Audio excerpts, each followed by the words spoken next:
Quand ce gars arrive pour la première fois sur le terrain d'entraînement, il tranche un mannequin en bois avec aisance. Ses mouvements sont précis et rapides. Pour finir, il infuse du mana dans son épée et détruit le mannequin en 3 coups. Lucian pense avoir impressionné son maître, mais l'épéiste en rit et dit que ses mouvements sont pathétiques. Notre garçon est abasourdi. Son corps unique en fait le vaisseau idéal pour le mana. Il peut pousser son efficacité à l'extrême et devenir le plus fort épéiste au monde. Pourtant, son maître d'escrime le trouve pathétique. En réalité, notre garçon a 2 problèmes. Il manie son épée comme un mercenaire et met trop de temps à l'infuser de mana. Même un corps talentueux a ses limites. Un utilisateur expérimenté le détruirait facilement. Puis Aizan lui montre ce qu'est un vrai talent d'épée et réduit le mannequin en poussière d'un seul coup. Après cela, il dit à Lucian de s'entraîner sans relâche s'il veut atteindre le même niveau. Quelques jours d'entraînement passent, et Lucian a enfin l'occasion de s'affronter à Aizan. Il attaque de toutes ses forces, mais l'épéiste dévie tout d'une main. Lucian tente différentes attaques, mais rien ne passe.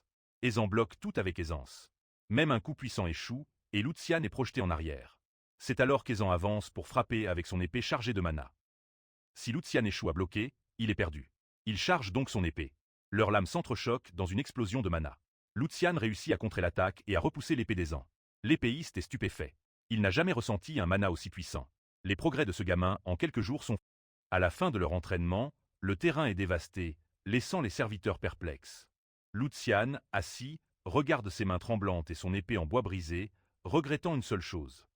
S'il avait eu le même entraînement et le même maître dans sa vie de mercenaire, il ne serait pas mort si misérablement. Un mercenaire qui survit est de 3e zone, c'est ce qu'on leur dit. Ils sont bien payés pour se sacrifier. C'est le même discours que tous les épéistes entendent. Pour Jek, tous les nobles se ressemblent. En désespoir, ils ouvrent leurs coffres, promettent des terres et murmurent des titres.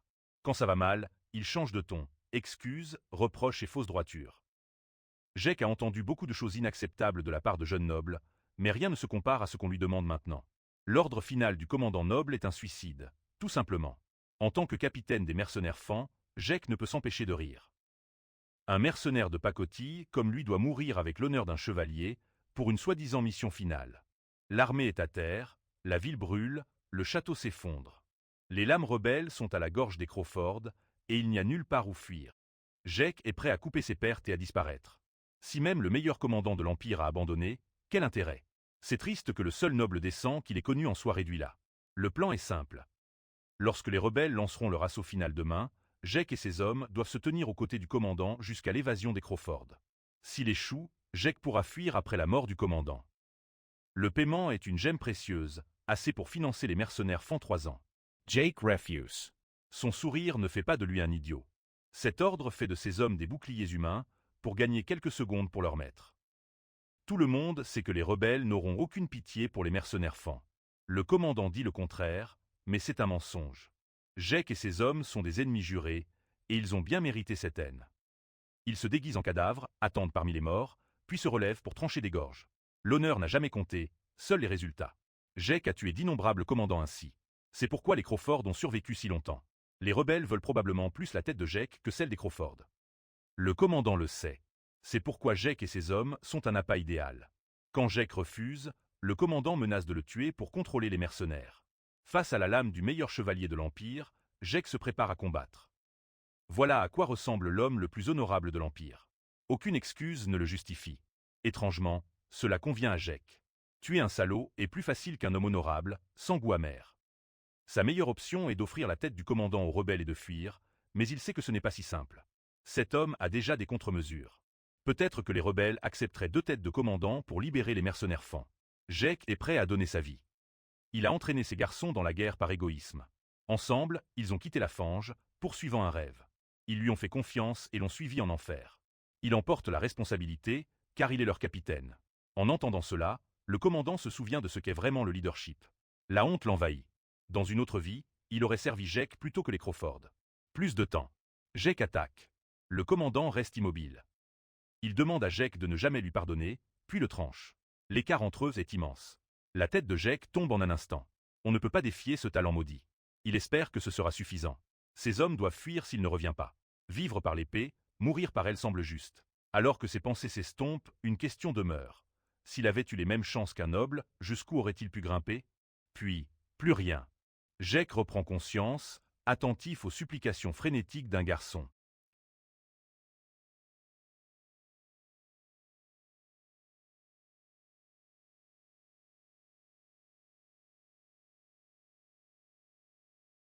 D'abord, son corps marqué, éprouvé et usé comme un vieux chiffon a disparu.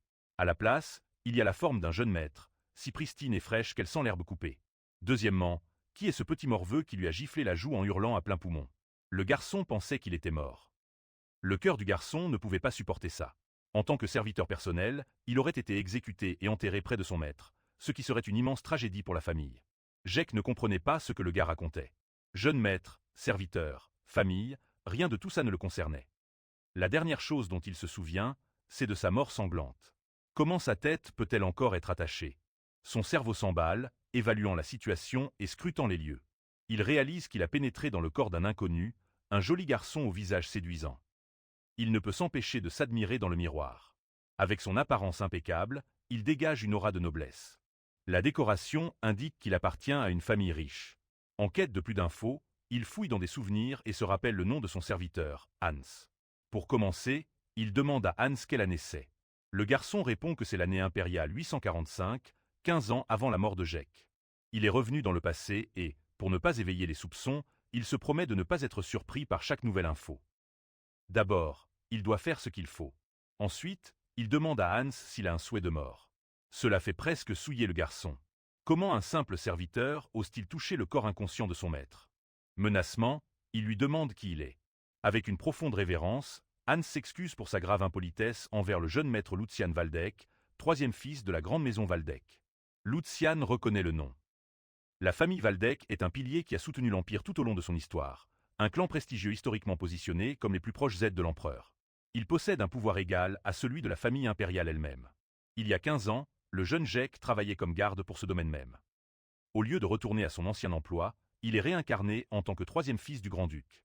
Toute sa vie, il a dû endurer toutes les humiliations imaginables pour de l'argent à cause de son statut de roturier. Maintenant, il se voit offrir une opportunité en or sans prévenir. Peut-être que le destin attend qu'il trouve la réponse à sa question ultime. Si c'est ce que veulent les dieux, qu'ils ouvrent bien les yeux. Pour la première fois, il ressent la chaleur du soleil en tant que Lucian Waldeck. Il montrera aux puissants jusqu'où il peut grimper et comment il vivra. Lucian enfila des vêtements somptueux et sortit de sa chambre.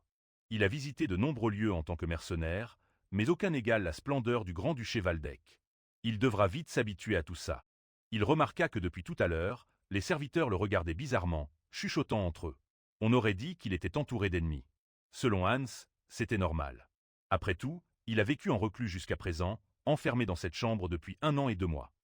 Ça lui semble fou qu'un noble puisse tout avoir et choisisse de se retirer du monde. L'esprit d'un noble est un mystère pour lui. Agir comme tel serait presque impossible. Ici réside le puissant géant qui protège l'Empire, le grand-duc Sigmund Waldeck. Cet homme n'est pas du genre à rester là, à regarder son fils pourrir pendant plus d'1 an. Soit ce Lucian est un enfant à problèmes abandonné par sa famille, soit il y a une circonstance particulière qui pousse le grand-duc à détourner le regard. Mieux vaut éviter de croiser son père pour l'instant, mais cela pourrait être difficile. Le majordome Edwin est venu accueillir personnellement le jeune maître. Cet homme est entré au château comme un otage d'une famille hostile dans son enfance. Il a été reconnu pour ses compétences exceptionnelles et est devenu l'homme de confiance du grand-duc Sigmund. Parmi tous, c'est la personne que Lucian doit le plus éviter. Il remarquerait sans doute le comportement d'un individu des bas-fonds. Heureusement, Lucian est reclus depuis plus d'1 an. Il pourrait donc imiter le noble le plus impressionnant qu'il connaisse, son tueur, le commandant.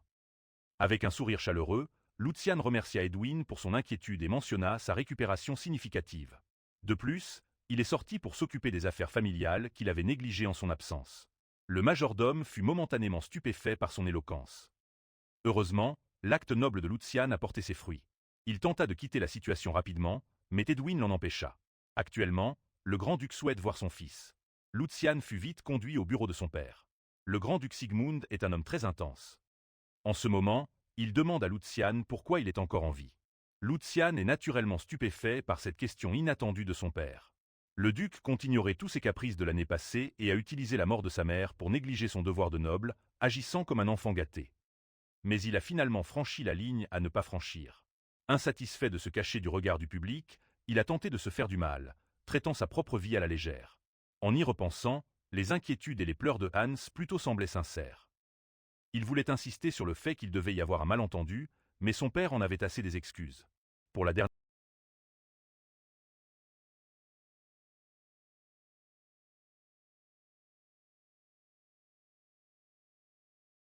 il a travaillé dans cet état pendant longtemps. Pas étonnant qu'il n'ait pas de souvenir de Lucian. Il y a 15 ans, alors qu'il n'était qu'un humble garde, le troisième fils de la famille Grand-Duc, Lucian Waldeck, a tragiquement connu une mort prématurée. Le Grand-Duc a eu 4 fils avec 4 mères différentes. Inc ne cessait de procréer à droite et à gauche. Jake a travaillé pour cette famille prestigieuse pendant 10 ans et a naturellement croisé les jeunes seigneurs et leur mère à plusieurs reprises. Mais il n'a aucun souvenir d'avoir rencontré Lucian ou sa mère. Lady Waldeck est morte d'une grave maladie, et son fils a suivi pour une raison inconnue. À l'époque, Jake, le garde, pensait que mère et fils avaient simplement eu un coup de malchance, étant malades et frêles. La véritable cause de la mort de Lucian a dû être dissimulée. Avec le décès de sa mère, sa position instable dans la famille et d'autres raisons déprimantes, le fardeau est devenu trop lourd. Il a finalement ingéré des somnifères, juste avant une dose létale. En vérité, il cherchait juste un peu d'attention de son père. C'était un cri de détresse. Il n'avait pas réalisé les dégâts causés par sa réclusion d'1 an sur son corps fragile. Incapable de supporter les effets de la drogue, Lucian Waldeck a accidentellement rendu son dernier souffle. Le nouveau Lucian doit habilement naviguer ce sujet délicat. Le duc paraît cruel envers un fils qu'il n'a pas vu depuis 1 an, et son reproche semble sévère. Peu importe son stoïcisme, Sigmund est toujours un père. Ses entrailles doivent être en émoi. Mais ce n'est pas le moment de se soucier des sentiments d'autrui. Lucian est au bord de la chute dans la noblesse. Il pourrait ne pas avoir une autre chance de se racheter s'il dit la mauvaise chose. Quand le duc donne un ultimatum, il faut croire qu'il le suivra. Lucian pouvait presque entendre les fissures se former dans son avenir doré. S'il ne donne pas une réponse satisfaisante au grand-duc, il sera envoyé comme prêtre dans un monastère éloigné. Il n'est pas prêt à quitter le monde séculier. Le pire résultat serait d'être traîné dans un territoire nordique sévère, souffrant du froid glacial des champs de neige et de la faim des bêtes affamées pour le reste de sa vie. Il est à quelques heures de se faire trancher la gorge et de recommencer une nouvelle vie. Pourtant, le premier véritable dilemme est déjà là. Lucian a refusé de laisser une affaire familiale compliquée gâcher sa seconde chance et s'est exprimé comme son père l'a ordonné. Tout d'abord, il a présenté des excuses sincères pour avoir terni le nom des Waldeck par sa folie et pour avoir causé une grande inquiétude, surtout à son père. Il a admis sa faute et promis d'accepter toute punition que le grand-duc lui infligerait. Mais cela ne suffira pas à émouvoir l'un des hommes les plus puissants de l'Empire. Au lieu de jouer sur les cordes paternelles de son père, il a exhorté le duc à se réjouir de tout son cœur. Ce qui s'est passé dans le passé est irréversible. Au lieu de lier sa vie, sauvée de justesse, à son passé, il a l'intention de vivre assidûment pour l'avenir radieux qui l'attend. Sa position, sa conviction et sa confiance ont renforcé ses paroles. Au lieu d'un sermon, il a imploré l'homme, non comme grand-duc, mais comme père, d'encourager. Lucian croit qu'un enfant dans l'erreur doit sincèrement se repentir devant ses parents, et que les parents doivent accueillir cet enfant avec bienveillance. N'est-ce pas le devoir approprié entre père et fils liés par les lois du ciel ? Le majordome Edwin était assez stupéfait par l'éloquence du discours du jeune maître. Il ressentait un changement radical dans l'aura de l'enfant. Lucian agissait et parlait différemment du frêle gamin qui se cachait. C'était une autre personne. Après avoir réfléchi à ce que le garçon venait de dire, le duc Sigmund n'apprécia pas d'être sermonné sur les devoirs parentaux. Pourtant, un léger sourire se dessina sur son visage. Écouter son fils lui fit réaliser qu'il avait vécu assez longtemps pour tout voir. En entendant la voix sévère de son père s'adoucir, Lucian poussa un soupir de soulagement. Comme il s'y attendait, au lieu de s'incliner et de se courber maladroitement, foncer vers son père avec audace était la bonne décision. Plutôt qu'un rat qui marche sur des œufs, le grand-duc valorise l'esprit d'un chien sauvage qui s'est attaqué avec détermination.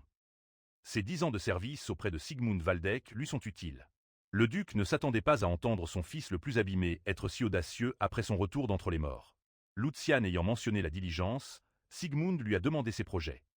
Choisissant ses mots avec soin, Lucian répondit que la première étape serait de réparer son corps brisé avant tout.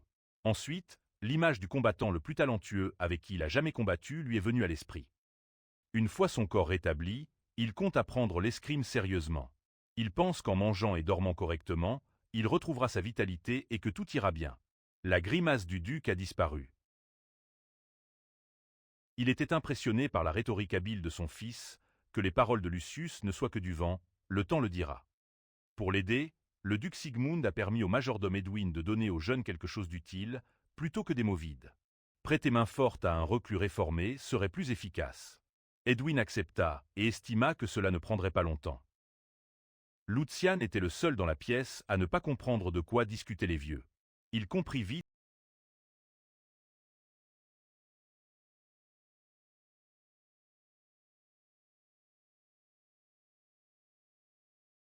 À l'intérieur de chacun de ces coffres se trouvaient des richesses inimaginables, allant des pièces d'or aux bijoux précieux. Lucian n'avait jamais vu de telles ressources abondantes, même lorsqu'il était mercenaire. Est-ce cela être un haut noble? Il a reçu une allocation énorme sans rien faire. Ce trésor n'était que pour un mois.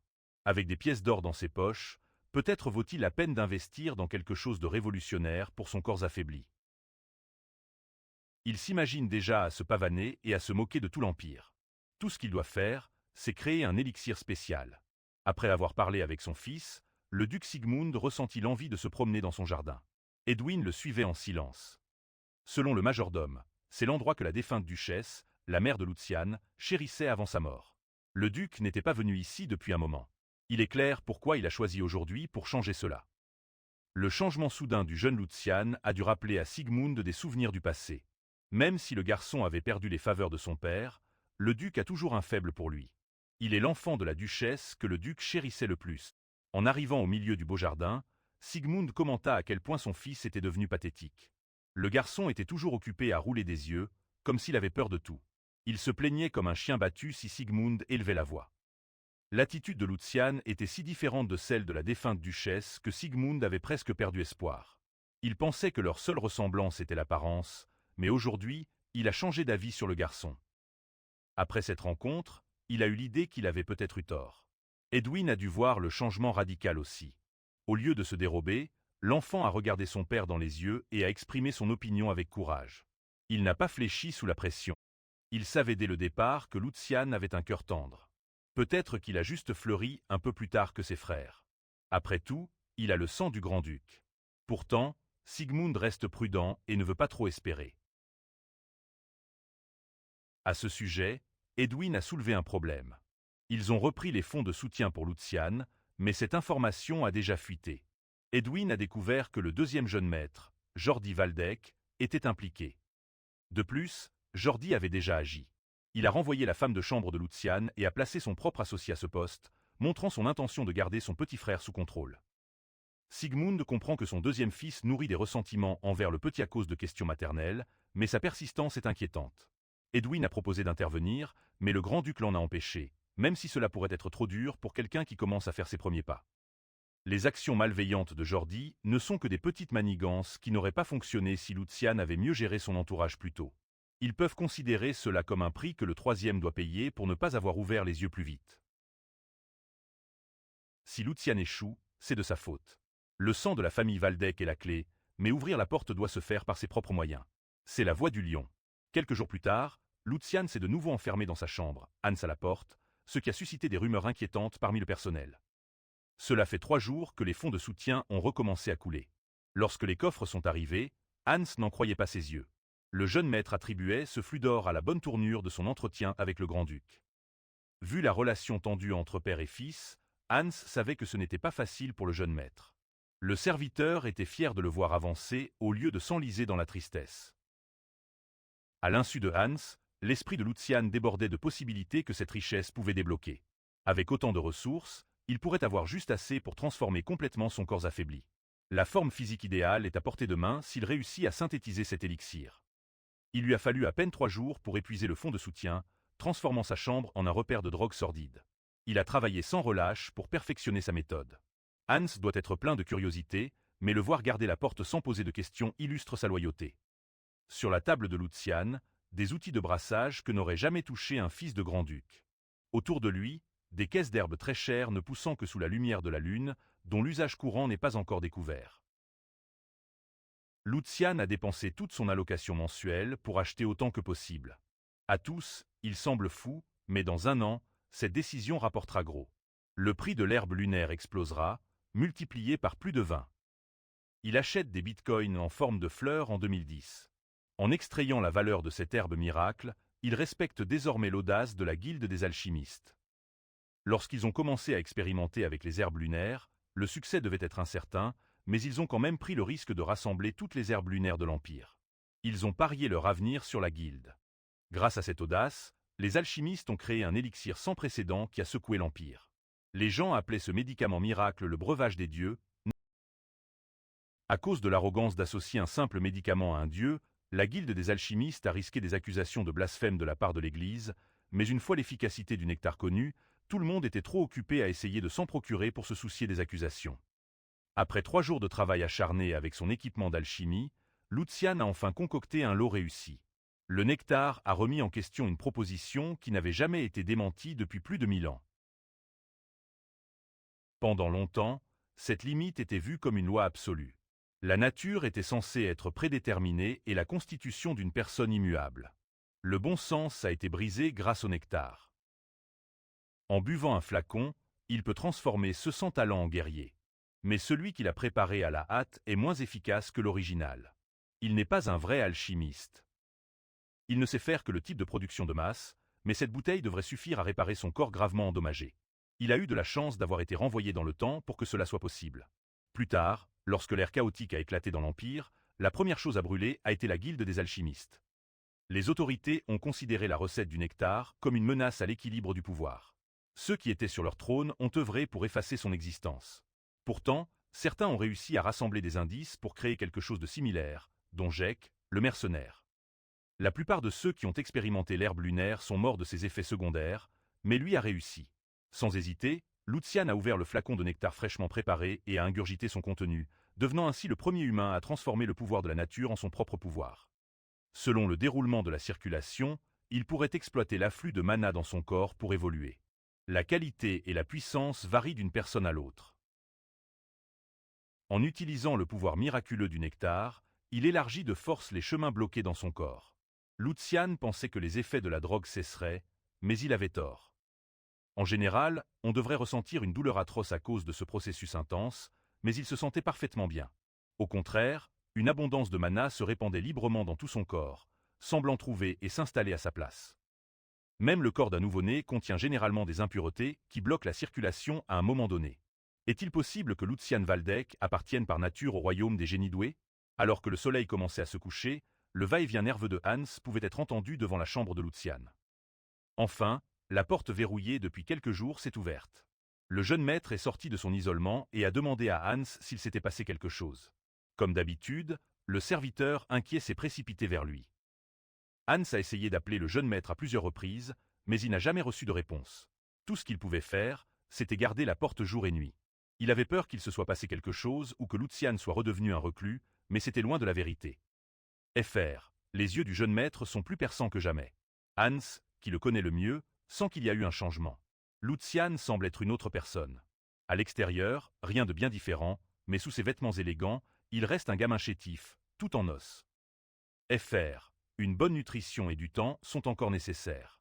L'essentiel, c'est le changement intérieur. Son cœur déborde de mana pur et il évolue rapidement, grâce à la constitution naturelle de Lucian. Fr. Ressentant l'effet du nectar, il est convaincu que son potentiel le place parmi les figures légendaires qui changent le monde. Si tout va bien, il pourrait même dépasser son apogée de capitaine mercenaire en moins d'un. Fr. Hans a beaucoup aidé Lucian ces derniers jours, et il se sent redevable. Il pense que récompense et punition doivent être claires. Il saisit Hans par les épaules et lui demanda d'écouter attentivement. Fr. Il conseilla à Hans de vider toutes ses économies, jusqu'à ses sous-vêtements, et d'investir dans une affaire très lucrative.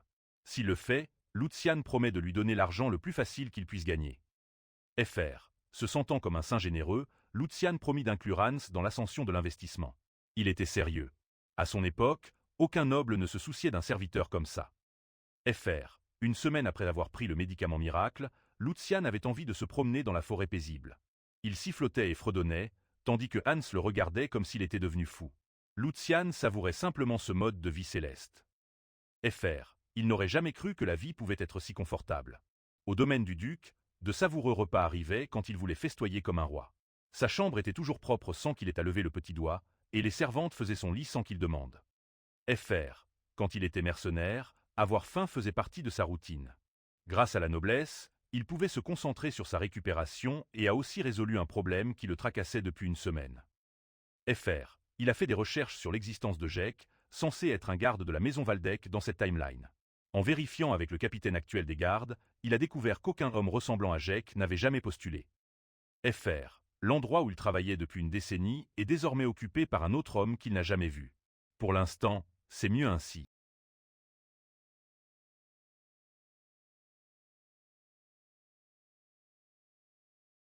Fr. ils mourraient probablement de honte.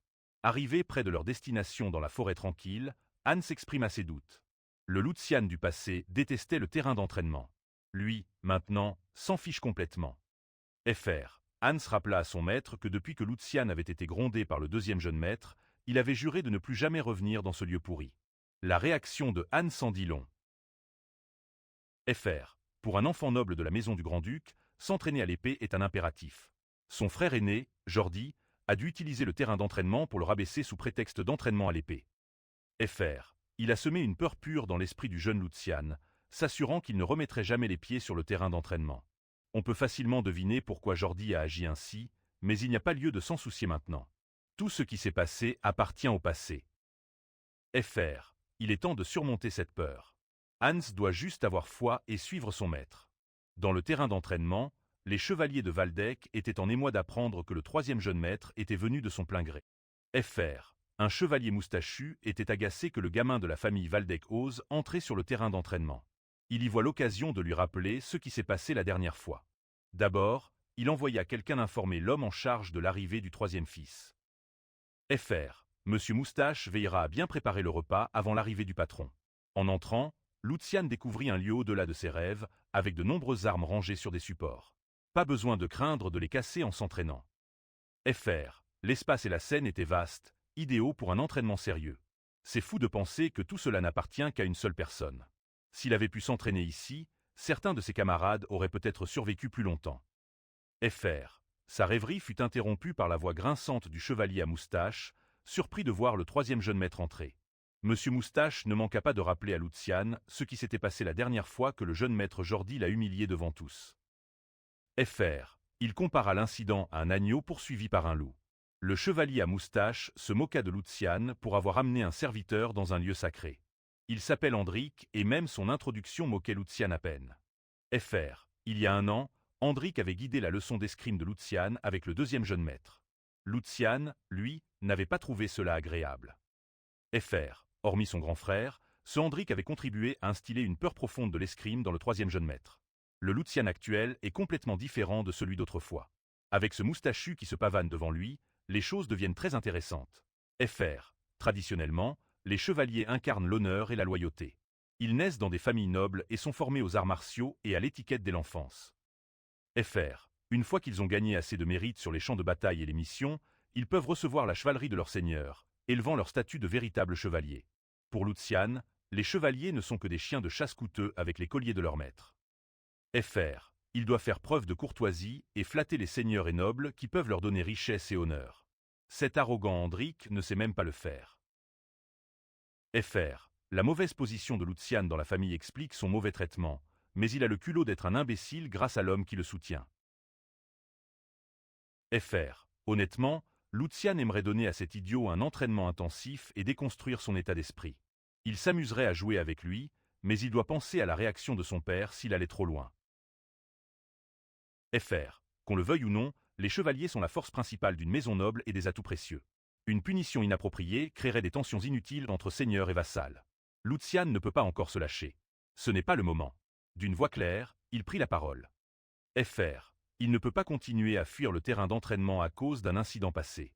Il a annoncé qu'il viendrait plus souvent pour apprendre les formes d'épée. Il a perdu trop de temps et doit rattraper son retard. Fr. En entendant le troisième jeune maître parler d'apprendre les formes d'épée, Andrik éclata de rire, affirmant qu'il était bien trop tard pour apprendre, vu l'âge de Lucian. Il expliqua qu'après 15 ans, commencer à zéro serait impossible. Pour un reclus de 16 ans, c'est pratiquement fini. Fr. Les formes d'épée sont des techniques secrètes et des héritages des ancêtres. En suivant leurs mouvements, la nouvelle génération peut acquérir des connaissances et affiner son corps, illustrant ainsi la sagesse ancienne. Fr. Mais les formes d'épée ne sont accessibles qu'à ceux ayant un chemin de mana ouvert. Selon Andrik, ces chemins se ferment à 16 ans. Si Lucian commence maintenant, ce ne sera qu'un exercice physique. Les formes d'épée sans illumination sont des coquilles vides, totalement inutiles. Fr. Peut-être que cela conviendrait mieux au troisième jeune maître. Un entraînement inutile pour un noble inutile. Il pourrait même devenir le plus grand danseur de l'Empire, au lieu de balancer une épée sans but. Fr. Andrik proposa que Lucian passe ses journées à s'occuper.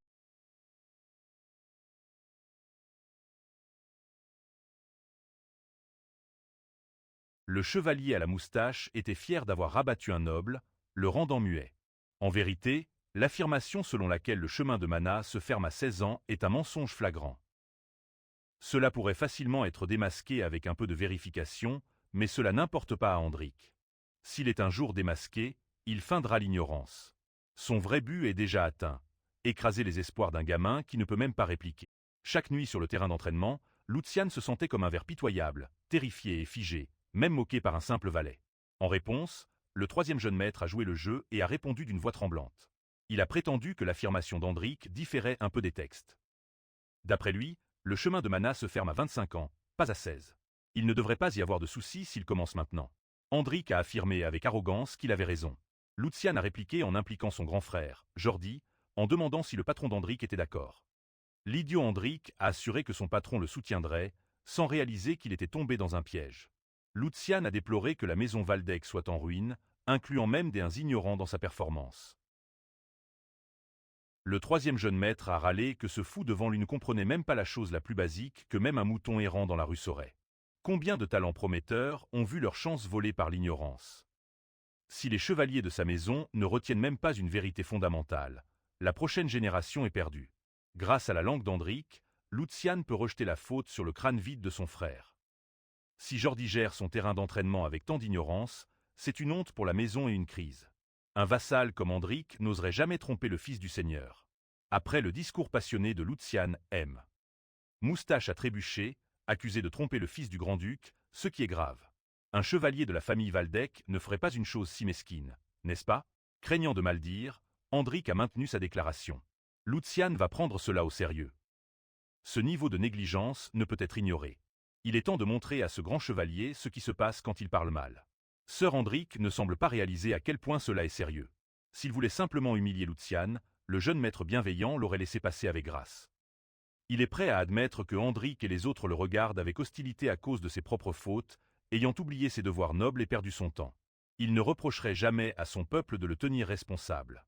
De plus, si les chevaliers et son frère, pilier du Grand-Duché, entravent le recrutement de talents par de fausses connaissances, Lucian ne restera pas les bras croisés.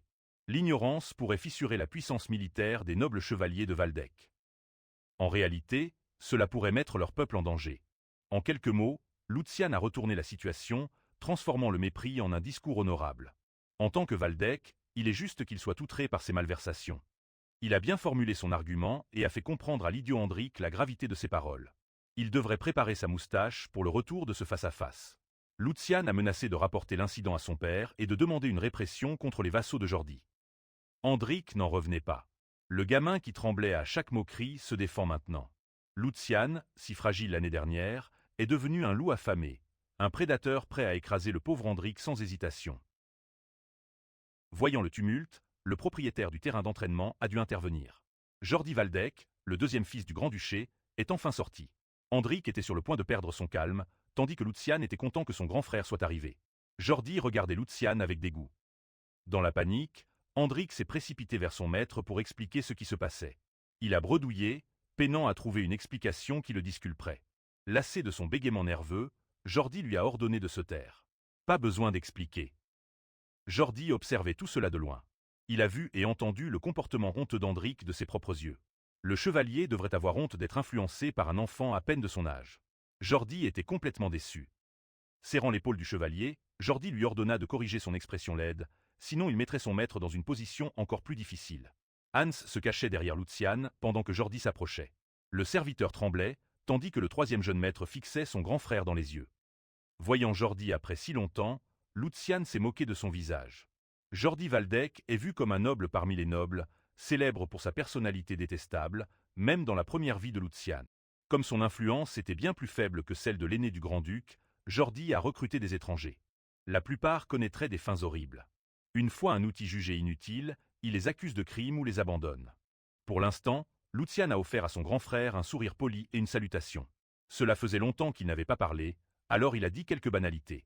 Jordi a traité Lucian de créature stupide. Il a prétendu avoir tout vu depuis que le petit frère est arrivé sur ses terrains d'entraînement. Jordi l'a accusé d'agir de manière à ternir la dignité de leur famille. Lucian a demandé à son Jordi a expliqué que cela faisait longtemps que Sir Andrik n'avait pas étudié la théorie, et que l'interaction précédente n'était qu'un malentendu. Cependant, impliquer son honorable nom pour créer une confusion était une erreur, et Hendrik doit en assumer la responsabilité. Cependant, Jordi ne compte pas réprimander son homme pour un incident mineur. Contrairement à son petit frère inutile, il sait le poids de la loyauté et le sang versé par sœur Hendrik. De plus, celui qui s'est enfui, incapable de supporter un entraînement de base à l'épée, n'a pas le droit de critiquer un vrai chevalier. Jordi a insisté pour que Lucian apprenne d'abord le respect pour leurs vassaux avant de lancer des accusations. C'est grâce à l'ordre des chevaliers dévoués que Valdec peut exister et régner. Jordi s'est tourné vers ses hommes pour s'excuser sincèrement au nom de son petit frère pour le tumulte d'aujourd'hui, jugeant les paroles de Lucian comme celles d'un enfant immature à traiter avec indulgence. Il a promis de veiller sur son frère cadet. Lucian était impressionné par la façon dont Jordi a géré son attaque verbale. Lucian a spécifiquement dirigé ses insultes et accusations vers Jordi, mais le deuxième fils les a habilement tournées en une insulte contre les chevaliers, les excitant tout en préservant sa face. Aujourd'hui n'était qu'un échauffement. Il donnera des éloges à Jordi pour avoir géré la situation. Main sur le cœur, Lucian a reconnu le malentendu et a remercié Jordi de ne pas l'avoir réprimandé pour avoir osé insulter un frère aîné, feignant de considérer ses paroles comme des conseils précieux. Même en louant son grand frère, Lucian a trouvé un moyen de le traiter candidement d'imbécile. Il a exprimé sa honte d'avoir dit des choses aussi embarrassantes plus tôt, se qualifiant de frère cadet désireux d'apprendre de la bonté de son grand frère. Lucian a exagéré les louanges pour Jordi, ordonnant à Hans de noter ses enseignements. Le papier ne suffira pas. Ces mots doivent être brodés sur la soie. Cela a deux objectifs. Il utilise Jordi pour effacer l'image faible de Lucian et graver une nouvelle impression dans l'esprit de tous. Le pathétique troisième jeune maître n'est plus. À sa place, un homme qui sait jouer le jeu de la noblesse. Cela dit, Lucian s'est excusé, demandant la permission à Jordi de partir. Il n'y a rien de bon à attendre pour l'un ou l'autre s'il continue à se chamailler devant les vassaux. Jordi n'a pas perdu, mais il ne pouvait s'empêcher d'être furieux des tactiques provocatrices de Lucian. Il voulait garder le petit con sur son territoire un peu plus longtemps pour une leçon sévère. Mais Lucian lui a rappelé que leur père le surveillait de près. Partant de zéro, il n'a rien à perdre, pas comme son frère. Il s'est retourné et a interprété le silence de Jordi comme un consentement. Lucian a attrapé Hans et s'est précipité hors des terrains d'entraînement. Il a aimé taquiner Jordi un moment, mais maintenant ils partent. Dès qu'il est sorti, Hendrik a tenté de convaincre Jordi de ne pas partir sans conséquence. C'était la pire chose à faire. En ce moment, Jordi est enragé. Il sait qu'il a été manipulé. Lucian et Hans ont repris le même chemin pittoresque. Le serviteur personnel se sent mal à l'aise d'avoir offensé le deuxième fils. Lucian connaît bien les capacités du jeune maître Jordi. Hans craint la possible représaille de ce monstre. Même s'ils ont eu de la chance cette fois, rien ne garantit leur sécurité la prochaine fois. Hans ressemblait à un animal apeuré, terrifié d'être chassé. Lucian comprenait son comportement. Le gamin traverse quelque chose que seuls ceux qui ont travaillé sous la noblesse comprendraient. Quand un supérieur inutile fait un désastre et se lave les mains de toute faute, les petits se retrouvent souvent à souffrir. Rien n'est plus frustrant qu'un maître qui s'en fiche. Lucian connaît bien ce sentiment et ne laissera pas le petit Hans vivre ce qu'il a enduré. Il a promis à son serviteur qu'une simple nuit ne les toucherait pas. Ces derniers jours ont été durs pour Hans, et Lucian lui est reconnaissant. Quand un maître agit comme un idiot, ce sont toujours ceux d'en bas qui en souffrent. En tant qu'escorte du jeune maître excentrique, Hans a beaucoup souffert. Lucian lui a promis qu'il ne laissera plus son peuple être méprisé. Ils ne vivront jamais dans la peur, malgré les actions apparemment folles de leur maître.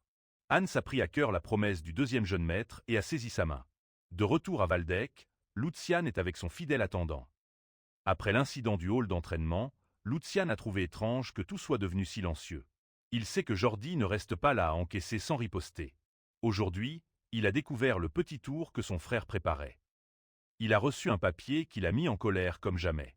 Étrangement, même Hans, d'habitude docile, n'a pas pu ignorer son contenu. Maître et serviteur avançaient comme s'ils avaient subi une injustice terrible. Ce frère a osé toucher à la seule chose qu'il n'aurait jamais dû, l'allocation de Lucian. Hans était d'accord car même son salaire avait été réduit. Lucian s'est réveillé de bonne humeur, sachant que la lettre sur le budget arrivait. Fr. C'est le jour où il doit acheter des herbes de lune et se ravitailler. Son compte devait être renfloué après les dépenses du mois dernier. Enfin, c'est ce qu'il croyait. Mais en voyant le chiffre sur ce papier, son sourire s'est vite évanoui. Fr. Il était si choqué qu'il a lâché le document. Selon le résumé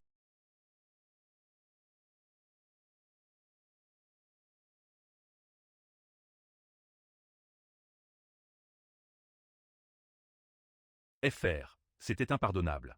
Ils ont osé faire ça, sachant que le détournement de fonds est un crime sévèrement puni, même dans la noblesse. Lucian reconnaissait sa part de responsabilité. Son frère a pu réussir ce coup absurde à cause d'une faille dans ses défenses. FR. Après le décès de la troisième duchesse, Lucian a confié la gestion du budget à quelqu'un d'autre. Dana, l'ancienne intendante, gérait le budget avec compétence.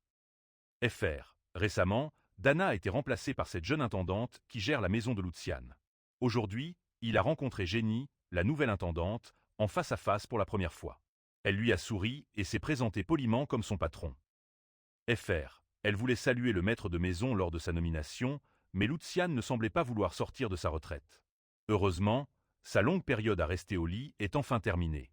Hans n'aimait pas du tout son ton avec le jeune maître. FR. Lucian a concédé que Jenny n'avait rien dit de déplacé. Aujourd'hui, il veut éviter les présentations et bavardages.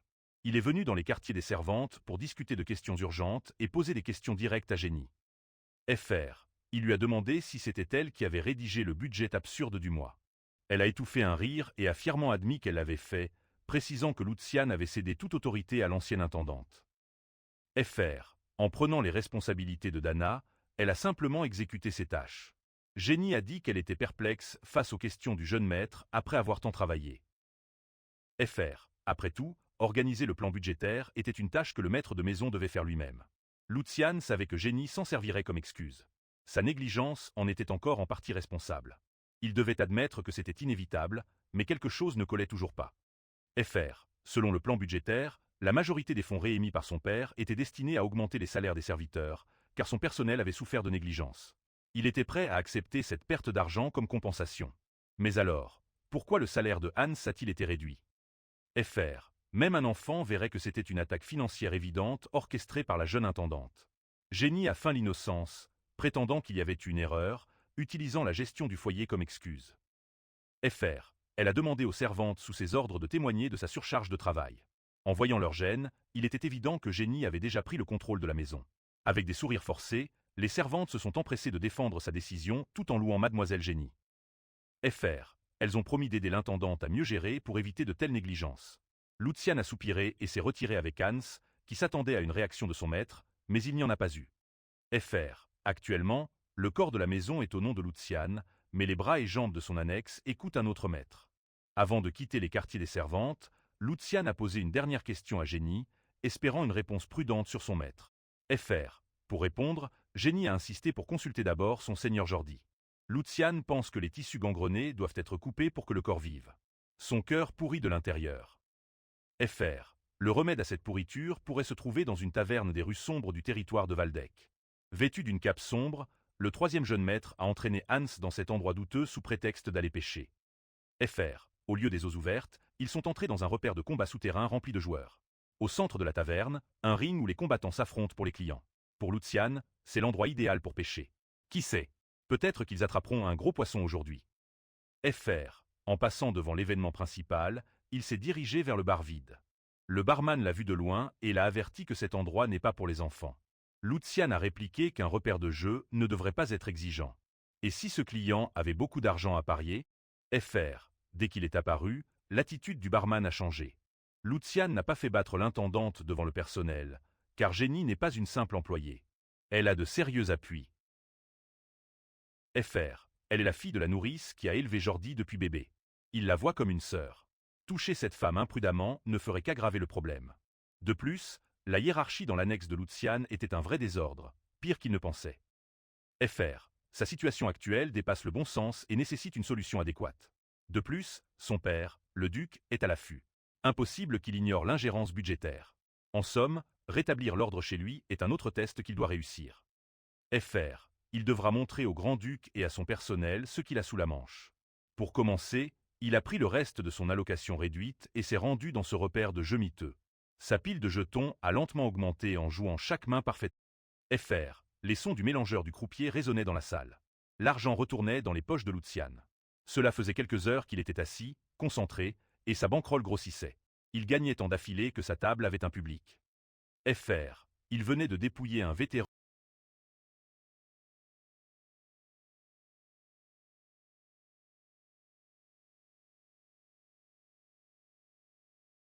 FR. Heureusement, le vétéran savait quand se retirer. Hans était abasourdi. Il ne savait pas que son maître était un si grand joueur. Avec des piles de jetons autour de lui, Lucian exigea un nouvel adversaire, de préférence quelqu'un à sa hauteur. Fr. En plus de remplir ses poches d'argent de jeu, il dépouille les malheureux de ce repère pour une autre raison. Selon ses estimations, le type qu'il traque est sur le point d'agir. Comme prévu, la porte du repère s'est ouverte pour accueillir un nouveau challenger. Fr. La prédiction de Lucian était exacte. Il est temps de ferrer le gros poisson. Un homme costaud est entré, attirant tous les regards, avec une cicatrice vilaine sur le visage. Fr. L'homme s'est excusé de ne pas avoir reconnu tout de suite un invité aussi distingué et pour son retard. Il se présenta comme Hugo, le gérant de cet humble établissement, puis claqua des doigts, et ses croupiers s'activèrent. Fr. Ils se sont excusés auprès des autres clients du repère, devant fermer pour la journée à cause de certaines circonstances. Les employés ont poliment conduit les joueurs dehors, promettant de les gâter à leur prochaine visite. Fr. Les affaires d'Hugo souffrent en dérangeant ses autres invités, mais cela n'a pas d'importance. Tant que le jeune maître Lucian peut jouer en paix, c'est ce qui compte. Lucian était impressionné qu'Hugo l'ait reconnu après tout ce temps. Fr. Cela dit, cette intuition est essentielle pour survivre dans ce commerce corrompu. Le grand homme s'est encore excusé pour son retard. Lucian a dit qu'il était juste venu pour changer d'air, donc rien de grave. Hugo a complimenté ses tours de jetons. Fr. Cela faisait longtemps qu'un client n'avait pas amassé autant de gains. Si Lucian est d'accord, Hugo demande à se joindre à lui comme adversaire. Le troisième jeune maître accepte. Fr. Avec un sourire de service à la clientèle, Hugo a humblement affirmé qu'il n'est pas à la hauteur du jeune maître, mais qu'il fera de son mieux pour montrer quelques astuces qu'il a apprises avec le temps. Une bataille contre le gérant du repère de jeu devrait suffire à passer le temps. Fr. Sentant la pression du grand homme, Hans murmura à son maître de partir après avoir déjà bien gagné, car il avait un très mauvais pressentiment sur cet homme cicatrisé. Hans avait vu de nombreuses personnes effrayantes au château, il savait donc que cet homme était sérieux. Les yeux d'Hugo touchaient particulièrement Hans. Des yeux comme ça, c'est rare. Lucian était ravi que les années de service de Hans n'aient pas été vaines. Tout ce que Hans ressentait au fond de lui était vrai. Black Shark Hugo avait peut-être un sourire doux, mais il n'a pas gagné son surnom par hasard. Dans la vie précédente de Lucian, le nom d'Hugo faisait trembler le monde souterrain comme une catastrophe. Son parcours a commencé dans les ruelles sombres d'une ville sous Waldeck. Il utilisait son corps robuste pour faire saigner ses ennemis. Équipé de violence et de ruse, il est devenu une force imparable. Il n'a pas fallu longtemps à Black Shark Hugo pour gagner en notoriété et en infamie. Il s'est lancé dans le jeu, la contrebande et les meurtres à contrat, s'attaquant aux crimes les plus lucratifs.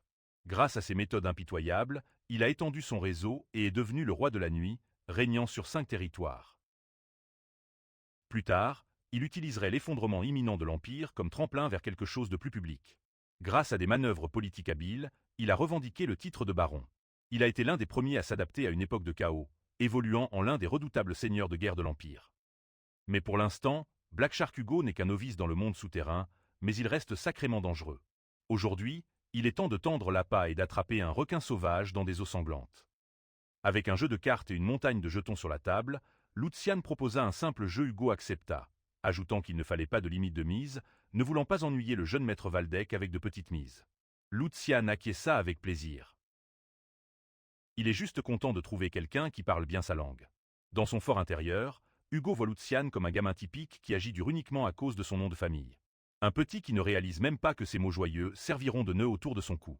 Un silence pesant s'installa alors que le croupier distribuait les cartes. Hugo ne s'attendait pas à ce que le gamin vide les croupiers. Pourtant, il pouvait profiter des gains de Lucian. À ses yeux, un gamin immature ivre d'une petite victoire tomberait plus profondément dans le désespoir une fois qu'il commencerait à perdre. Hugo a envie de saigner ce noble insouciant à chaque main jouée. Avant qu'il ne commence à jouer, Lucian fit semblant de se souvenir de quelque chose qu'il devait faire. Avant de commencer à saigner les portefeuilles de l'autre, Lucian aimerait poser une question à Hugo. C'est leur première rencontre, mais le jeune maître trouve déjà le maître criminel plutôt sympathique. On peut juger un leader rien qu'en ressentant l'atmosphère autour de ses subordonnés. Il est évident que ce repère de jeu n'est pas exactement une opération légale. Gérer une affaire souterraine à cette échelle n'est pas une mince affaire. Si Hugo franchit la fine ligne de la légalité, la famille Waldeck en entendrait sûrement parler et une purge aurait probablement eu lieu depuis longtemps. Hugo insista sur sa place et sur le fait qu'il faisait attention à ne pas froisser les supérieurs. Lucian, membre de la famille Waldeck,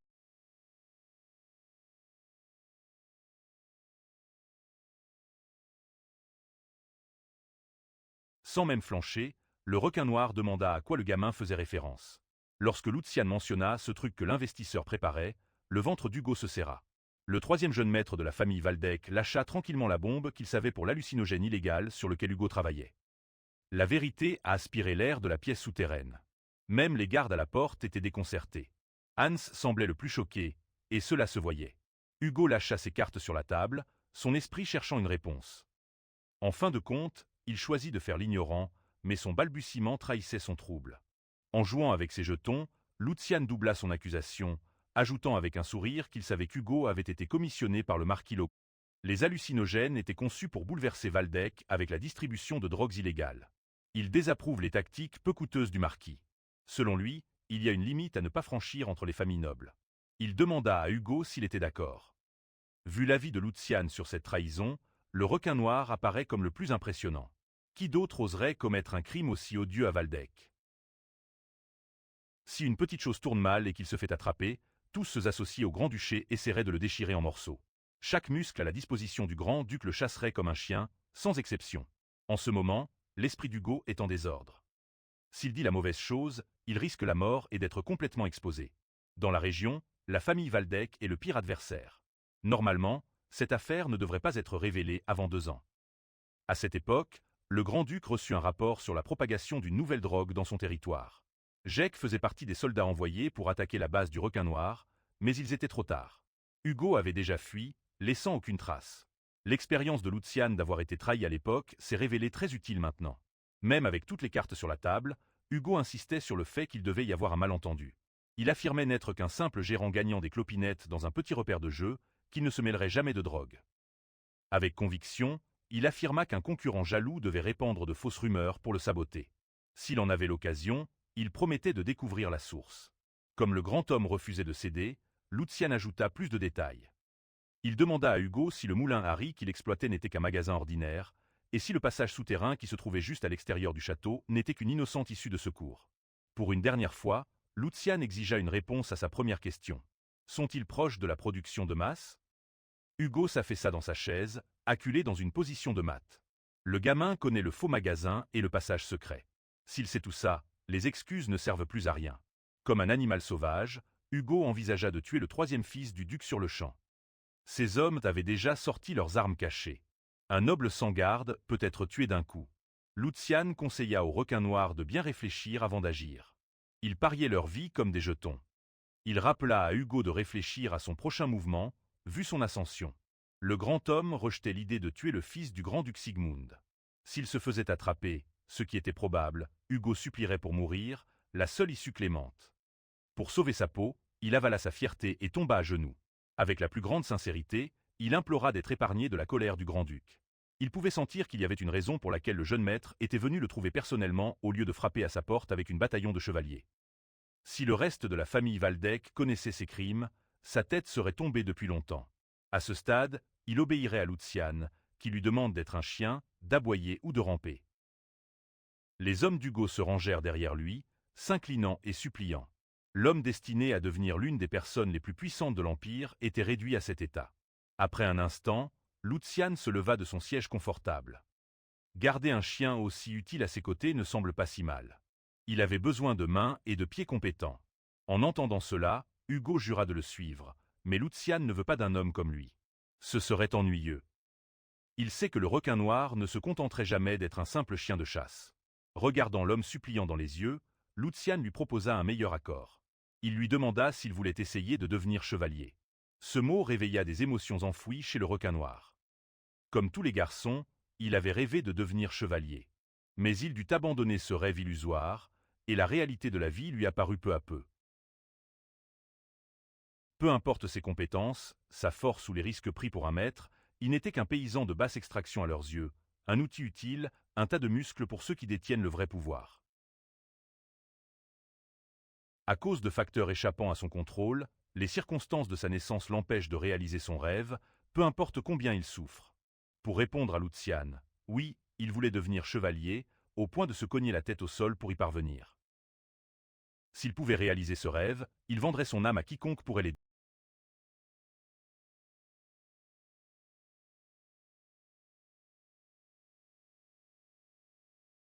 S'il pouvait posséder l'intégrité et l'honneur de ne jamais avoir honte de lui-même, le statut ne serait pas un obstacle.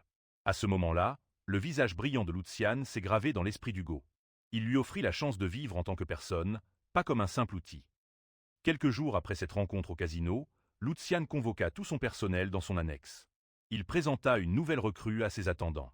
Hugo se tenait à ses côtés, un talent capable récemment engagé. Contrairement à l'attitude décontractée de son maître, Hugo se présenta avec énergie et confiance.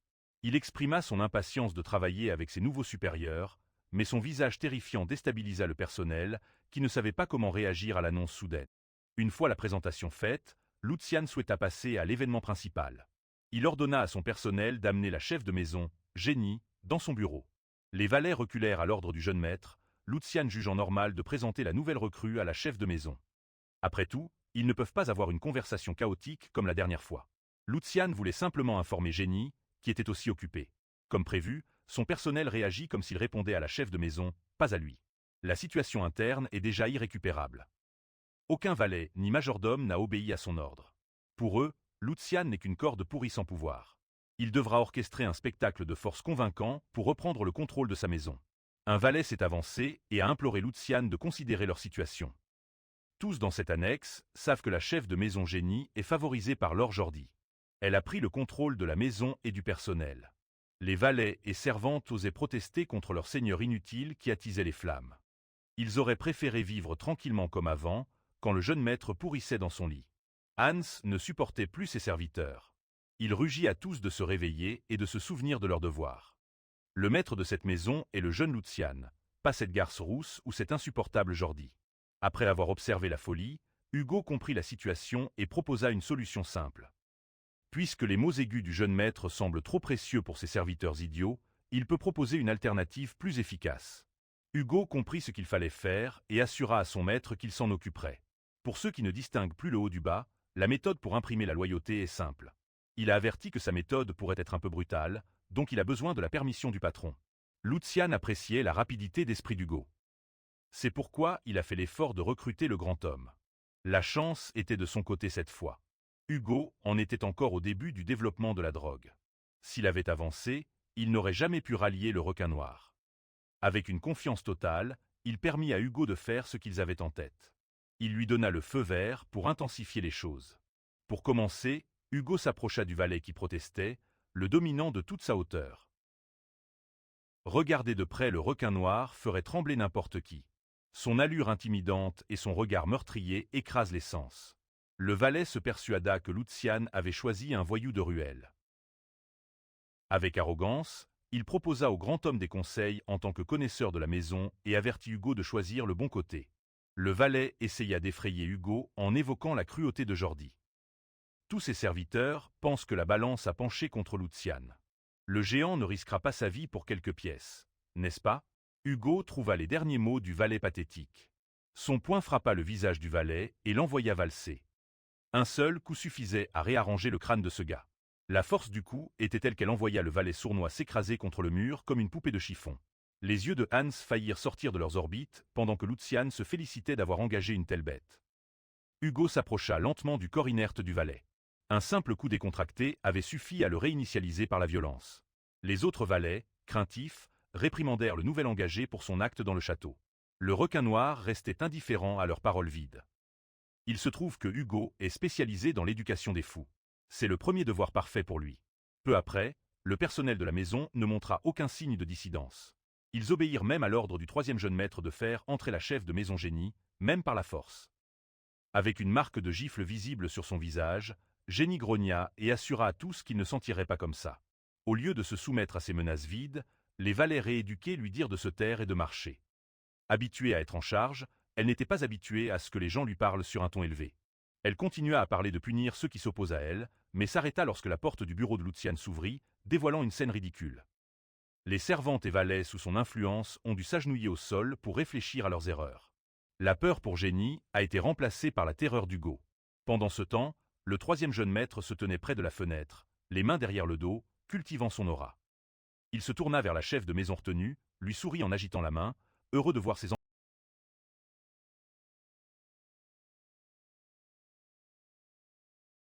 Jenny explosa de colère. persuadée que son jeune maître insignifiant ne s'en tirerait pas en la traitant ainsi. Elle refusa de plier devant Luciane et affirma que Jordi ne laisserait jamais passer ça. Elle eut l'audace de dire que si cela s'arrêtait maintenant, elle laisserait l'incident d'aujourd'hui sans conséquence. Luciane ne pouvait que rire. Il prit le fouet sur son bureau et s'approcha de la servante indisciplinée. Pourquoi arrêter une bonne chose alors qu'il commence à peine? La journée est jeune et sa main a fouetté des manches. Il invita Jenny, la chef de maison, à tout dire avant qu'il ne soit trop tard. Avant la fin de la journée, elle frappera à la porte de l'enfer. L'exécution avertit les malfaiteurs depuis l'Antiquité. C'est à la fois spectaculaire et efficace. La lame a sa justification, une cible claire, et surtout, elle laisse une impression durable sur les témoins. En d'autres termes, c'est un rituel éprouvé. Luciane s'approche de Jenny, la chef de maison, avec son fouet. Elle le regarda avec mépris et dégoût. Il lui répondit avec apathie, son regard sans un seul battement. Aujourd'hui, il peut signaler au grand-duc que le troisième fils faible et pathétique n'existe plus. Il appela ses valets d'un geste de doigt. Ils saisirent Jenny pour la maintenir en place et l'obligèrent à s'agenouiller. La femme qui contrôlait la maison était immobilisée. Même dans une position si compromise, elle osa parler contre Luciane, refusant de croire que le garçon n'aurait pas le courage de soutenir ses menaces. Elle croyait fermement que si quelqu'un lui faisait même une égratignure, le jeune maître Jordi ne resterait pas les bras croisés. Jenny se vantait que sa mère était la nourrice de Jordi et qu'ils avaient grandi comme frère et sœur. Luciane, lassée de ses avertissements vides, savait que c'était sa dernière chance de se repentir, mais elle répétait inlassablement la même phrase. Si elle meurt en chantant inutilement le nom du frère de Luciane jusqu'à la fin, ne serait-ce pas une existence risible? Si Jenny a d'autres cartes dans sa manche, c'est maintenant qu'il faut les jouer. Comme une radio cassée, elle continue de parler de ce que ferait le jeune maître Jordi. Luciane devait intervenir pour corriger sa vision erronée du monde. Il a déjà des raisons de la tuer, accusée d'insulte à un noble, négligence, incitation et détournement. Avec la liste des crimes qu'elle a commis, elle doit être folle de croire que son petit lien avec Jordi la sauvera. Elle se trompe lourdement sur sa place dans ce monde. Au mieux, le Jordi qu'elle continue de mentionner pourrait frapper Luciane quelquefois, et c'est tout. Fr. Et si le grand-duc intervient, il ne pourra même pas faire ça. Au contraire, leur père pourrait même récompenser Luciane pour avoir géré un froid qui causait des problèmes internes dans sa maison. Jenny semble oublier que Jordi n'est qu'un autre héritier du duché. Fr. Ce même titre appartient à la personne juste devant elle. Lors de leur première rencontre, Luciane lui a donné une chance de s'expliquer. Au lieu de ça, elle a choisi de rester sur son piédestal avec mépris. Fr. Entendre le troisième jeune maître énoncer les faits a brisé sa déception. Pour la première fois, Jenny tremblait de peur. Désespérée de sauver sa peau, elle a avoué ses fautes et a supplié d'être épargnée. Malheureusement, elle est malchanceuse. Fr. Luciane a utilisé le fouet à pleine puissance. Le bruit de chair déchirée et de sang éclaboussant résonnait dans le bureau. La nouvelle de la capture de Jenny est vite parvenue au deuxième jeune maître. Jordi, avec ses chevaliers, s'est précipité au bureau de Luciane, inquiet. Fr. Il n'arrivait pas à croire que son petit frère inutile prenne de telles mesures. Jenny lui avait dit qu'il s'était retiré après avoir été humilié dans les quartiers des serviteurs. Maintenant, il menace de tuer quiconque s'oppose à lui. Cela trouble Jordi. Fr. S'il arrivait quelque chose, il avait placé des gens dans la résidence de Luciane. Ses serviteurs devaient tout faire pour l'arrêter, soutenant Jenny. Mais la situation est désormais sans retour.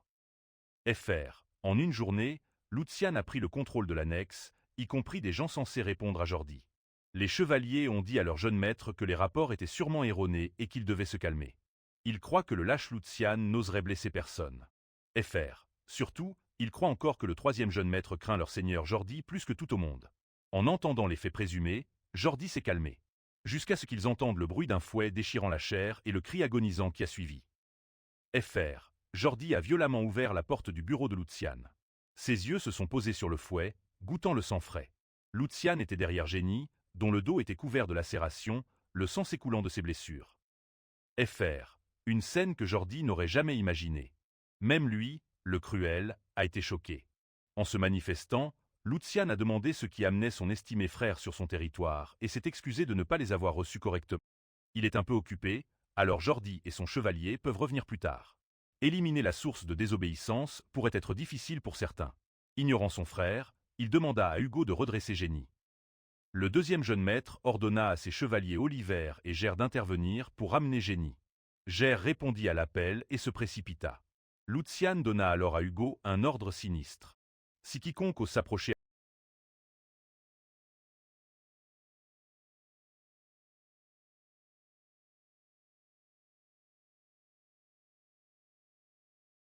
Avec une lame aiguisée, Hugo assura à Luciane qu'il s'occupait de la tracher.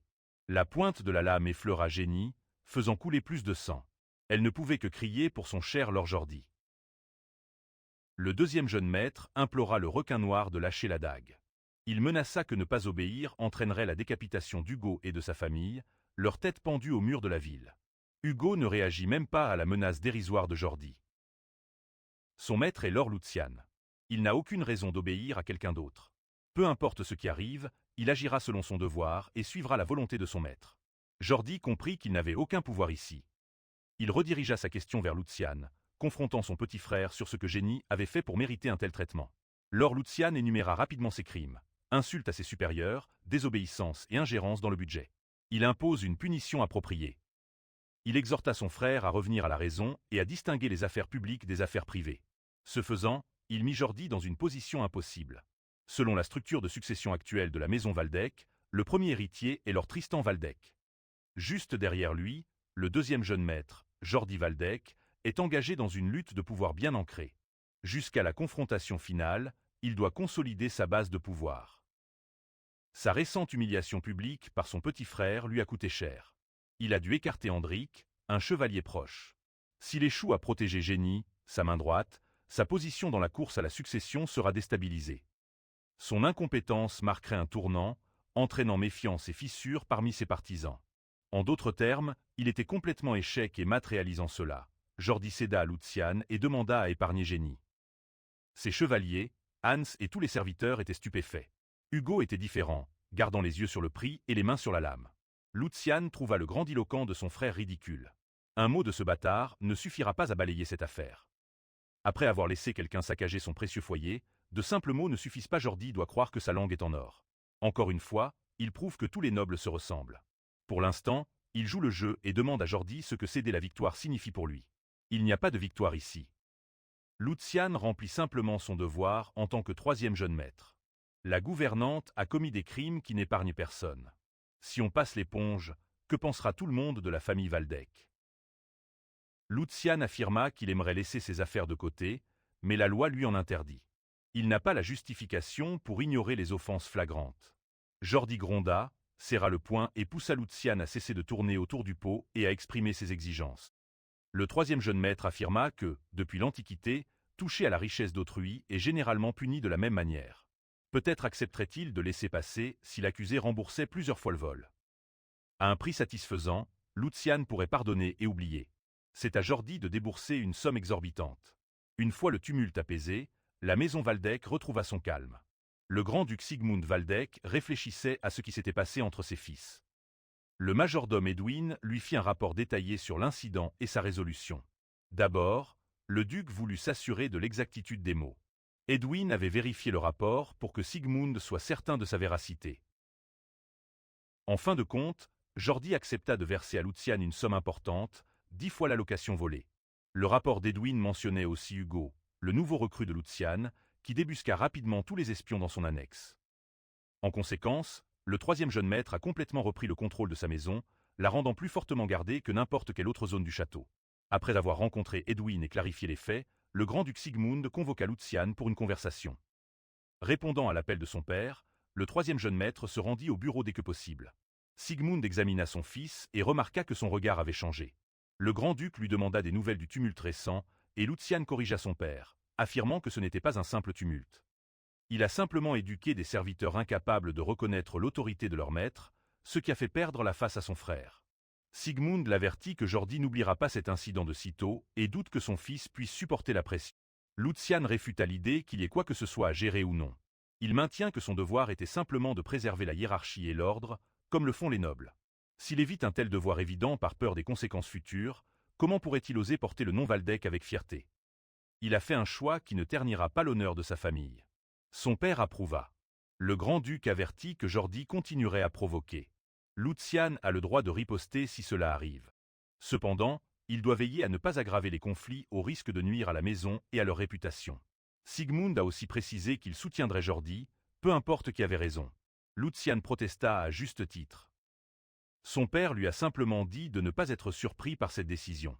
Jordi peut être hâtif, mais c'est un leader compétent qui contribue beaucoup à la maison.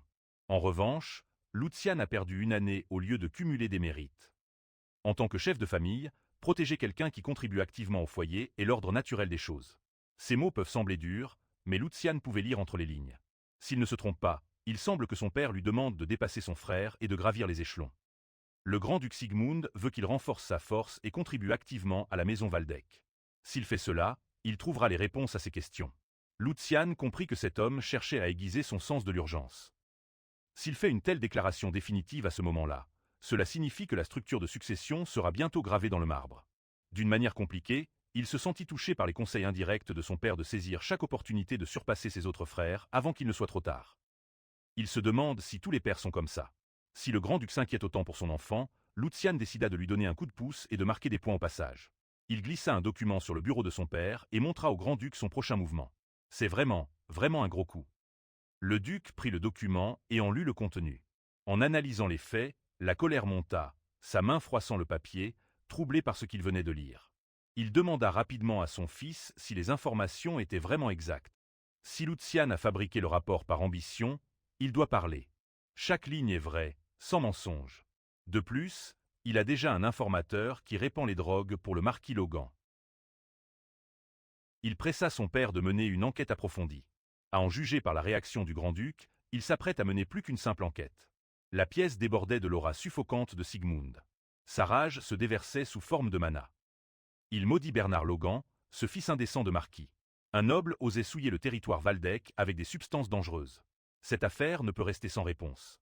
Pour la première fois, Lucian sentit le pouvoir de l'épée de l'Empire. Le maître de la maison Waldeck n'est pas à prendre à la légère. À ce rythme, il pourrait même attraper quelques traînées. Lucian osa Essex Primer.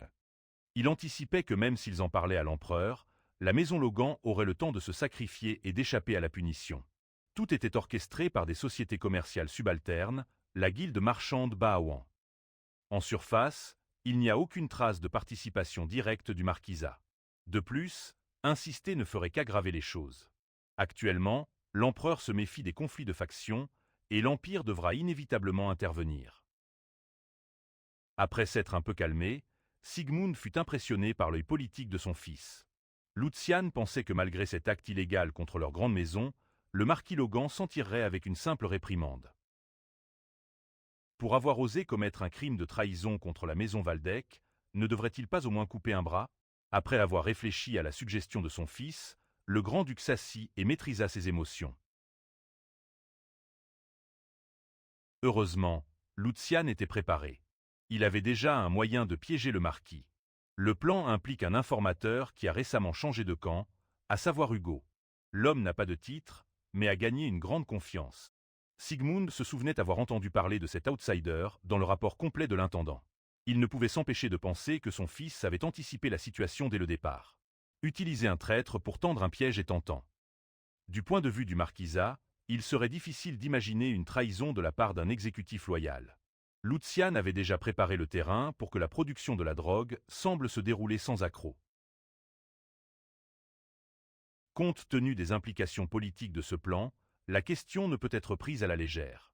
Le jeu de Lucian semble idéal, mais le plan a un énorme défaut. Il parie tout sur une variable unique, un traître des ruelles. Ils ne peuvent pas avancer avec quelqu'un d'illustre.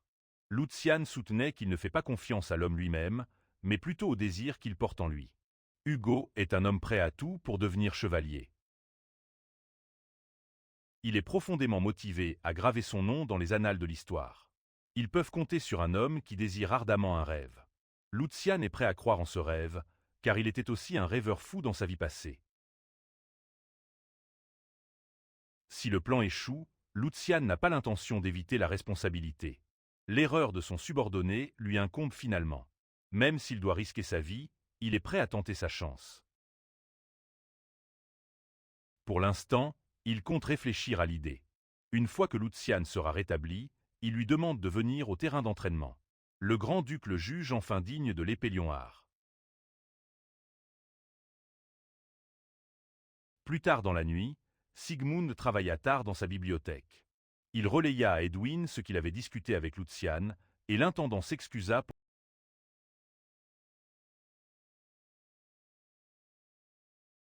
Le grand-duc prit la responsabilité d'avoir fait en sorte qu'Edwin se concentre uniquement sur les problèmes frontaliers.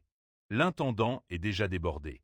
Ils ont eu de la chance que Luciane découvre la tragédie avant qu'elle ne devienne incontrôlable. L'objectif de cette drogue n'était ni le profit ni l'expansion du pouvoir. Il y avait une forte intention de ternir l'honneur de la maison Waldeck. Les Logrands comptent utiliser ces tactiques pour tirer parti de la situation. Certains nobles restent aveuglés par la politique. Sigmund voulait un rapport plus détaillé sur Hugo. D'après les recherches d'Edwin, Hugo n'est qu'un voyou gérant une maison de jeu. En réalité, il était le chef d'une nouvelle organisation prenant rapidement le contrôle du monde souterrain. Sur le papier, il n'est pas le genre d'homme à servir sous quelqu'un, rendant l'exploit de Luciane encore plus impressionnant. Pour une raison quelconque, le grand-duc avait le sentiment qu'il y avait plus derrière le changement de Luciane. Hugo prospérait dans le monde souterrain, où ruse et cruauté régnaient. S'il était un imbécile se fiant à des mots creux sur un rêve d'enfance, il aurait été écrasé depuis longtemps. Ce criminel rusé a dû voir le véritable potentiel de Luciane comme un seigneur digne de risquer sa vie. C'est plutôt que prévu, mais puisque Luciane continue de montrer ses talents, Sigmund a jugé bon d'ouvrir la voie en conséquence. Demain, il prévoit de transmettre la technique secrète de la famille au troisième fils oublié. Quant à celui qui servira d'instructeur d'escrime, Sigmund a déjà quelqu'un en tête, Sir Ezan, un nom connu de tous les épéistes de l'Empire. C'est dommage de troubler la paix de ce vieil homme, mais ce sera un moment significatif pour lui. Il est temps de sortir Sir Ezan de sa retraite solitaire. La nouvelle de la reconnaissance officielle de Luciane comme l'un des prétendants à la succession a été envoyée à sa résidence. Hans n'en revenait pas. Le serviteur personnel s'accrochait à Luciane comme un enfant. Hugo dut intervenir et le soulever comme s'il ne pesait rien. Malgré leurs différences, Hugo l'appelle respectueusement son aîné. Le requin noir pensait qu'étant donné le talent du jeune maître, être choisi comme prochain en ligne était naturel. Compte tenu du chemin que leur maître prendra, il encouragea Hans à agir en conséquence. Être appelé le bras droit du jeune maître remplissait l'esprit de Hans de pensées glorieuses. Il ne pouvait s'empêcher de sourire tout en affirmant humblement qu'il manquait encore dans de nombreux domaines. Hugo joua le jeu de la fausse modestie de Hans, le flattant tout en le soulevant comme un enfant. La façon dont le requin noir traite Hans montre bien la différence d'expérience qu'un employé peut apporter. Avant que la nouvelle ne soit officiellement annoncée au reste de la famille, Hans et Hugo furent les premiers à l'apprendre de Luciane. Il doit admettre que la nature douce de Hans peut parfois être perçue comme une faiblesse. Il a la force de rester fidèle aux côtés de Luciane dans les pires moments. S'il acquiert plus d'expérience et continue de grandir, il a le potentiel d'exceller dans la gestion des affaires internes. Quant à Hugo, ses capacités ne sont pas à remettre en question. Luciane doit simplement ouvrir la voie à sa chevalerie. S'il y parvient, les capacités de Hugo seront pleinement exploitées. Pour l'instant, il vaut mieux privilégier la qualité à la quantité dans son cercle intime. Bâtir son équipe un par un est la clé de sa victoire. Avec l'annonce de son statut élevé, les choses vont devenir beaucoup plus chargées. Mais avec ces deux-là à ses côtés, il devrait pouvoir accéder à un avenir meilleur. Hugo jura de ne jamais le décevoir. Le poids de son serment était évident. Hans promit également d'être fiable comme toujours. Seul au milieu de l'arène, il contempla la vue et l'atmosphère. Luciane ferma les yeux et réfléchit à sa vie passée. À l'époque, il cherchait ardemment une chose à travers tout le continent. Il brava les zones les plus dures de l'Empire pour chercher l'essence des arts martiaux ancestraux, capable d'élever un épéiste à un niveau supérieur. Il était obsédé par l'idée des formes d'épée.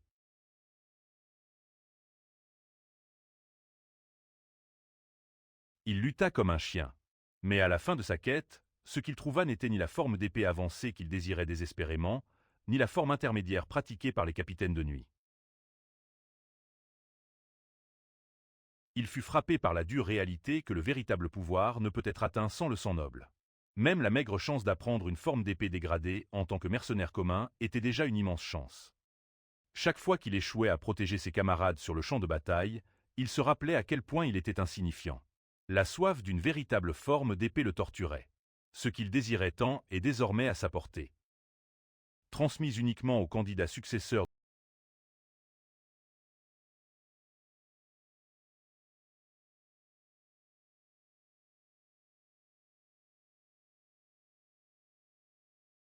À quel point peut-il vraiment devenir un grand épéiste? À quelques centimètres de réaliser son rêve, il ressentait déjà de la nervosité avant même de commencer. La leçon est encore loin. Depuis l'aube, il tourne en rond dans l'arène.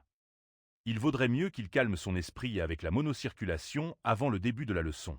Dans sa vie précédente, sans formation adéquate, il avait appris l'escrime en volant ou en rassemblant des bribes de connaissances.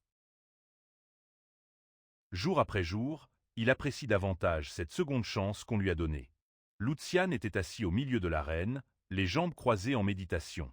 Inconnu de lui, quelqu'un l'observait silencieusement d'en haut.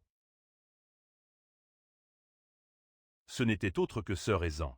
Il observait depuis un moment, mais la concentration du garçon n'avait pas faibli. Il se disait que quelque chose avait dû inciter le troisième jeune maître à abandonner son ancien moi.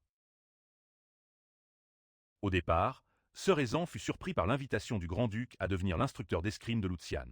Le duc Sigmund avoua qu'il avait presque abandonné l'enfant auparavant.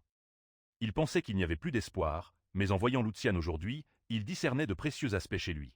Le grand-duc présenta le poste comme une distraction pour le vieil homme. Sir Ezan faisait confiance à l'œil du duc pour reconnaître un talent extraordinaire, mais plus que le talent, autre chose fascinait le grand-duc. Ce qui le surprenait vraiment, c'était l'état d'esprit de Lucian. De retour au présent, sort sain et emprunté observe précisément ce dont Sigmund parlait. Dans ce monde, un sort sain est un surhumain ayant atteint les limites supérieures de la circulation. C'est un titre suprême décerné à ceux ayant atteint le sommet absolu de l'escrime. Dans l'histoire de l'Empire, seuls quelques rares ont atteint ce sommet.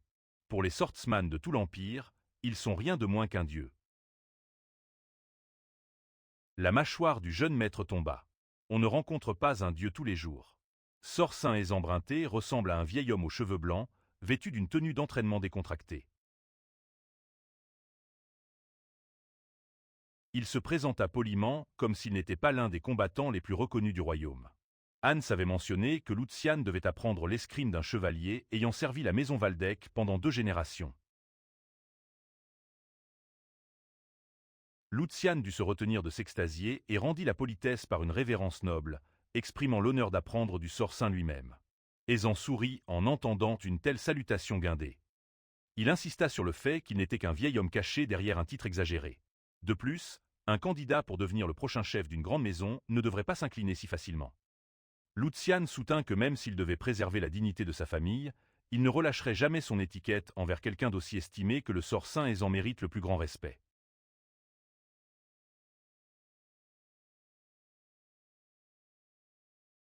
Il céda et laissa le jeune se comporter à sa guise. Sans perdre une seconde, leur première session d'entraînement commença. Ezan demanda à Lucian de faire des tours autour du terrain extérieur. Avant de finir de donner la première tâche, le jeune se préparait déjà à courir. Avec un enthousiasme débordant, il attendait le feu vert de son instructeur. Étonné par son empressement, le vieil homme lui demanda d'attendre un moment.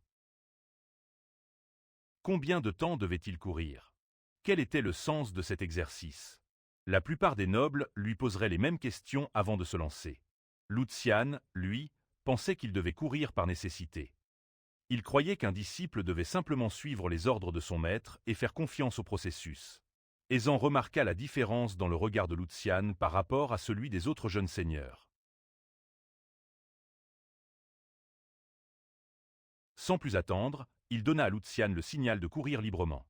Avec un sourire passionné, Lucian s'élança sur le terrain ensoleillé.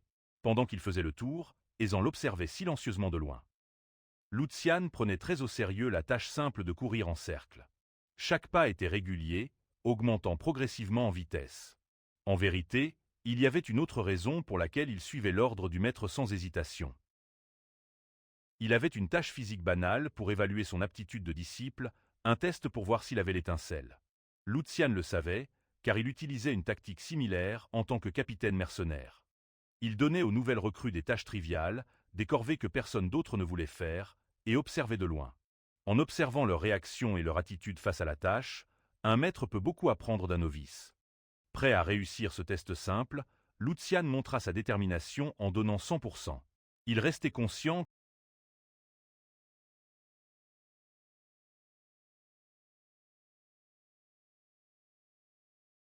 Aujourd'hui, Lucian avait l'intention de courir jusqu'à s'effondrer. C'était le plan, mais après une heure d'exercice, il commença à sentir que quelque chose n'allait pas. Il avait couru à toute vitesse pendant 60 minutes, mais ne ressentait aucune fatigue. En fait, plus il courait, mieux il se sentait. À chaque tour du terrain, son corps devenait plus léger et agile. C'était vraiment bizarre. Tout ce qu'il avait fait pour récupérer son corps brisé, c'était consommer du nectar en masse. Le seul exercice qu'il avait fait était de marcher légèrement autour du château. À ce moment-là, même le saint de l'épée remarqua l'anomalie. Il voulait simplement évaluer l'état physique du jeune seigneur. Étant donné l'histoire de Lucian, cette performance défie toute logique. Pas une goutte de sueur ne coulait de son corps. Sa respiration était aussi calme qu'un lac. Même les chevaliers entraînés n'atteignent pas ce niveau de calme. De plus en plus impatient de regarder passivement, le saint de l'épée réalisa quelque chose. Avant son arrivée, le jeune seigneur était en transe méditative. Pour confirmer son intuition, Maître Ison entra sur le terrain d'un mouvement fluide. Le jeune seigneur s'inquiétait que quelque chose se soit produit ou qu'il ait fait quelque chose de mal.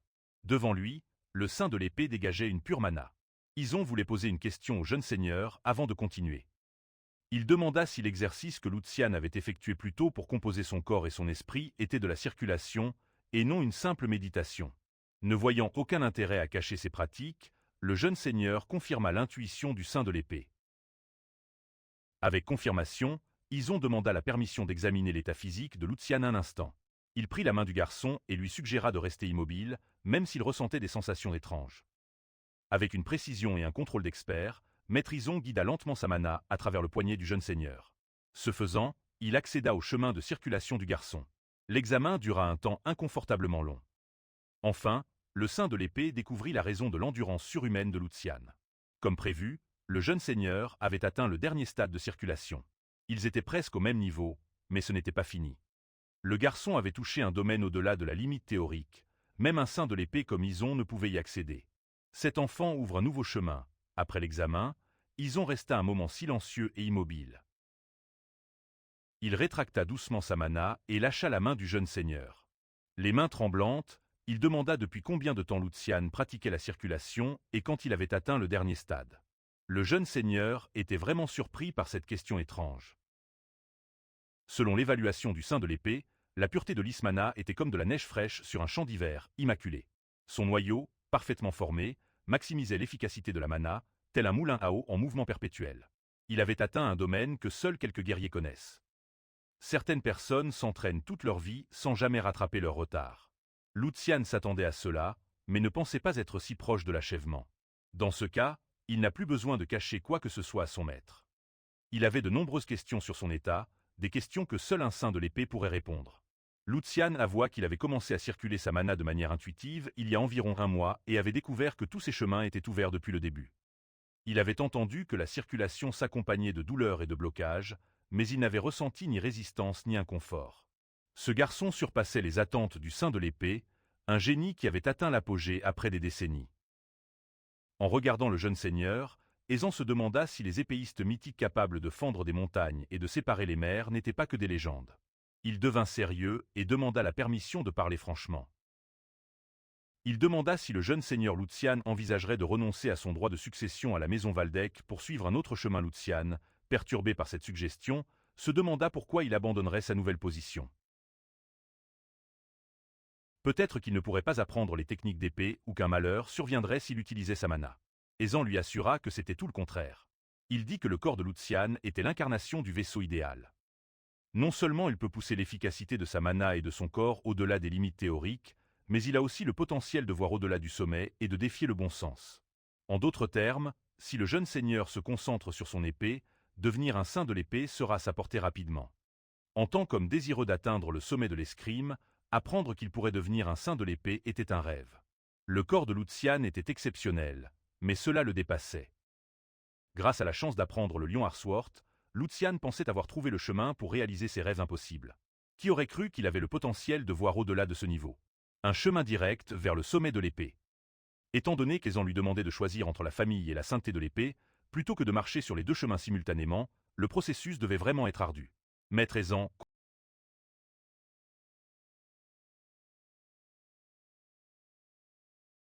Grâce au pouvoir de la circulation, Il pouvait encore bouger ses vieux os malgré ses presque 100 ans, mais le temps rattrape tout le monde. Il ne peut plus nier le vieillissement de son corps. Transmettre tout au prochain sein de l'épée tant qu'il respire, même en se concentrant sur l'épée, serait à peine suffisant. Si Lucian se souvient bien, le sein de l'épée doit mourir dans 8 ans. Il est vrai qu'il manque de temps. Dans son cœur, Lucian souhaitait accepter l'offre de Maître Aizan et se concentrer sur l'épée. Cependant, l'âge de chaos à venir nécessitera plus que la puissance martiale. Ceux qui survivraient au pandémonium, qui balayerait tout le continent, posséderaient légitimité et noblesse. Bien que le moment qu'il désirait se soit ouvert, il devait penser à la vue d'ensemble. Il s'excusa auprès de Sir Aizan, il choisit finalement de rester Valdec jusqu'à la fin. Le sein de l'épée lui avait proposé une offre bien au-delà de sa position actuelle, un engagement qu'il ne pouvait accepter. Heureusement, l'homme âgé comprenait ses réserves, lui qui avait mis l'enfant dans une telle situation. Il regrettait d'avoir gaspillé sa jeunesse pour devenir avide à l'approche de la mort. D'une certaine manière, il souhaitait laisser un héritage durable à Lucian après son départ. En voyant l'homme âgé réfléchir sur sa vie, une idée lui vint. Il demanda au sein de l'épée ce qu'il ferait si un autre talent apparaissait. Loin du domaine Valdec, au cœur des bois, on entendait un cheval au galop. Un jeune homme en tissu noble montait un puissant étalon, interrompu par un attendant courant sur le champ. L'attendant haletait en annonçant des nouvelles sur le troisième fils de la famille Valdec. Le jeune noble stoppa son étalon brusquement, incrédule face à la véracité des histoires ridicules. Le quatrième fils de la maison Valdec, Joshua Valdec, ne pouvait accepter que son frère idiot soit désormais un candidat au poste de chef de la maison. Son attendant confirma les rumeurs. Son Altesse, le grand-duc, venait de l'annoncer. De plus, le jeune Lucian s'entraîne à l'escrime avec Sir Aizan. Joshua était exaspéré. Il a toujours vu son frère comme une nuisance. C'était déjà difficile de bâtir un soutien tout en étant pressé par ses deux frères aînés. Maintenant, même les factions neutres ont une nouvelle option à soutenir. Joshua aurait préféré que Lucian reste à pourrir dans sa chambre. Son attendant lui conseilla de faire attention. Comment rester calme alors que son soutien pouvait vaciller à tout moment? C'était déjà frustrant d'appeler Lucian son frère aîné avec seulement quelques mois de différence. La confirmation du troisième jeune seigneur comme candidat successeur le mettait à bout. Il devait prouver ses qualifications. Comme Lucian venait de commencer à apprendre l'épée, il aurait bientôt besoin d'un partenaire d'entraînement. Il demanda à son attendant de préparer des épées aiguisées. Joshua, lui, voulait de l'acier réel pour prouver à son frère aîné malade que rien n'avait changé. Le petit frère se croit le héros. Sur le terrain d'entraînement, Lucian tente de convaincre le sein de l'épée d'un disciple alternatif. Même si ça prendra du temps, le talent de l'homme compensera le délai. Il promet de trouver un élève digne d'accepter l'héritage de Sir Aizan, même un siècle dans le futur. L'homme âgé ne voulait pas laisser involontairement un tel fardeau au jeune seigneur. Il lui suffisait qu'un enfant aussi talentueux pense à lui avec tant d'affection. Le sein de l'épée remercia poliment le jeune seigneur pour ses paroles et son offre. Comme prévu, la proposition de Lucian devait sembler absurde à ce vétéran. Les épéistes renommés ne retiennent même pas son attention. Il est donc naturel que Sir Aizan doute de la capacité de Lucian à produire un talent comparable au sien. Bien que le sein de l'épée ait rejeté l'idée, le jeune seigneur compte bien tenir sa promesse. Si Lucian Valdec est un vaisseau céleste, quelqu'un doit pouvoir rivaliser avec son potentiel. Dans le passé, malgré sa stature physique modeste et un manque d'entraînement approprié en forme d'épée, il connaissait un homme capable de massacrer des bataillons de chevaliers entièrement équipés en un clin d'œil. Par pur instinct et talent, il était devenu l'incarnation de l'épée balayant les champs de bataille. Sa lame avait goûté au sang d'innombrables ennemis, malgré un handicap depuis sa naissance. Lucian respecte profondément Félix, le démon de l'épée, et envisage déjà de le recruter. Avec un bon affûtage, il pourrait devenir son vassal le plus fort. Il serait judicieux de le confier à Sir Aizan. En dehors des héritages, l'entraînement de Lucian ne doit pas prendre de retard. Le sein de l'épée sortit un mannequin et une épée en bois. Avant de commencer les leçons formelles sur les techniques d'épée, l'homme âgé souhaitait évaluer le niveau actuel de Lucian. Il devait frapper le mannequin en bois avec une frappe verticale, horizontale, puis diagonale. Avec son expérience en circulation, la manipulation de mana devrait être facile. Pour le dernier coup, le sein de l'épée voulait voir Lucian donner tout avec un coup fatal infusé de mana. C'était étrange de tenir une épée dans un nouveau corps. Il devra contrôler consciemment sa force dans une certaine mesure. Heureusement, le vieux Lucian avait reçu des leçons d'épée enfant. Saisissant fermement l'épée en bois, il fixa le mannequin, les muscles tendus. Utilisant sa force et sa technique, il porta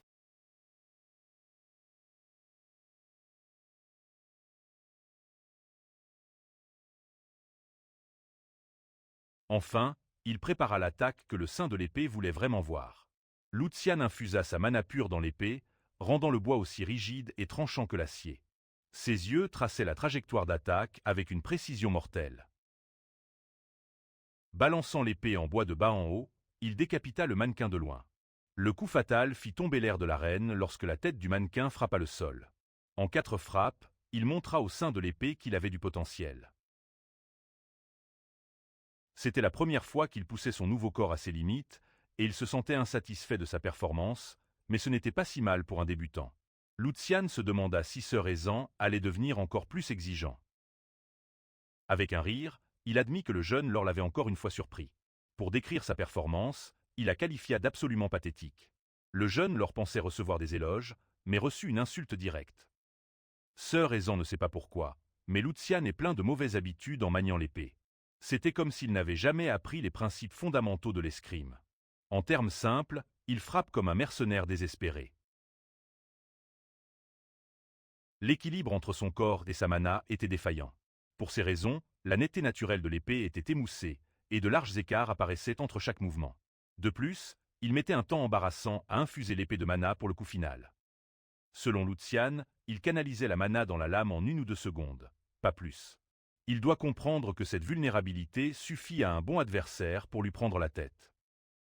Dans le cas du saint de l'épée, il lui suffit d'une fraction de ce temps pour décapiter le jeune Lord.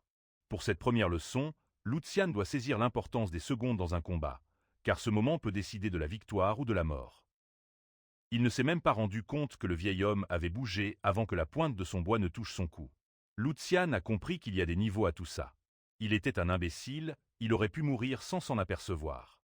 Il était trop occupé à profiter de la douce vie d'un jeune lord de haute naissance, ce qui l'a rendu complaisant. Avec la plus grande sincérité, Lucian jura de prendre cette leçon à cœur et de travailler sans relâche pour corriger ses mauvaises habitudes. Sir Ezan réfléchit avec sagesse que même un corps doué ne peut jamais être omnipotent. On ne peut pas vaincre un utilisateur de mana expérimenté en se fiant uniquement à la force brute. La dissonance entre le corps et le mana entraîne une énergie gaspillée. Pour libérer le véritable pouvoir d'une lame, les forces internes et externes doivent former un flux unique. Le vrai pouvoir naît de cette harmonie. Pour le démontrer, le vieil homme a lancé une simple frappe rapide contre le mannequin. Au début, on aurait dit que son attaque n'avait laissé aucune égratignure sur la surface du mannequin. Puis soudain, tout a éclaté en 1 million de petits morceaux, se répandant dans l'arène. C'est le chemin de l'épée que le jeune Lord doit suivre désormais. Le maître et l'élève sont passés de la pratique sur mannequin à des combats pratiques. Alors que Lucian donne tout dans chaque attaque, Sir Ezan bloque uniquement d'une main. Malgré ce handicap, le vieil homme continue de lui enseigner une combinaison de théorie et de pratique. Il rappelait sans cesse au jeune lors que le flux de mana doit rester ininterrompu. L'entraînement physique affine les mouvements pour un contrôle instinctif du mana, comme la respiration. En utilisant le mana pour renforcer son corps, il doit garder assez de puissance à canaliser ailleurs. S'il se concentre au bon moment, Lucian sera imparable. Incorporant tout ce que le vieil homme lui avait appris ces derniers jours, le jeune leur attaqua audacieusement par le haut, mais fut de nouveau contré. Sir Ezan ne cessait de parler d'aligner les éléments en parfaite harmonie et de l'essence de l'épée, tout en démantelant calmement son élève dans un combat déséquilibré. Un parfait paré envoya Lucian voler de l'autre côté de l'arène. Il pensa à sauter sur le vieil homme encore une fois, mais la fatigue de ses efforts l'avait rattrapé. Essayant de reprendre son souffle, le saint de l'épée imprégna son épée de mana et défia son élève de se défendre. Cette fois, Sir Ezan voulait augmenter les enjeux de leur petit combat. Lucian devait évaluer la vitesse et la trajectoire de l'ennemi, puis répondre avec la force nécessaire pour contrer. N'ayant pas le temps de décoder la tâche, le saint de l'épée fonça sur lui à toute vitesse. Le jeune Lord resta calme et se rappela les enseignements de son maître. Il devait être en unité avec la nature, comme l'eau qui coule. Grâce à cela, il pourrait peut-être combler le fossé dans la forme d'un ennemi. Il ne doit jamais se laisser submerger par le rythme, les yeux fixés devant lui. Les leçons ancrées en lui portèrent enfin leurs fruits alors qu'il infusait le mana dans son épée en bois. En rencontrant l'attaque dévastatrice de Sir Ezan au bon angle et au bon moment, il réussit à parer l'épée visant sa tête. Pour la première fois depuis qu'il avait commencé à apprendre correctement le chemin de l'épée, il ne se sentit pas impuissant. Sir Ezan maintint le choc en évaluant le jeune Lord. Après avoir jugé qu'il en avait assez vu,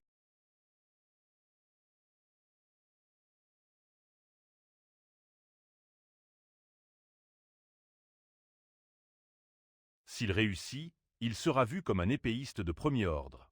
Le jeune leur rit maladroitement. Les conseils de l'homme de l'âme sont plus faciles à dire qu'à faire.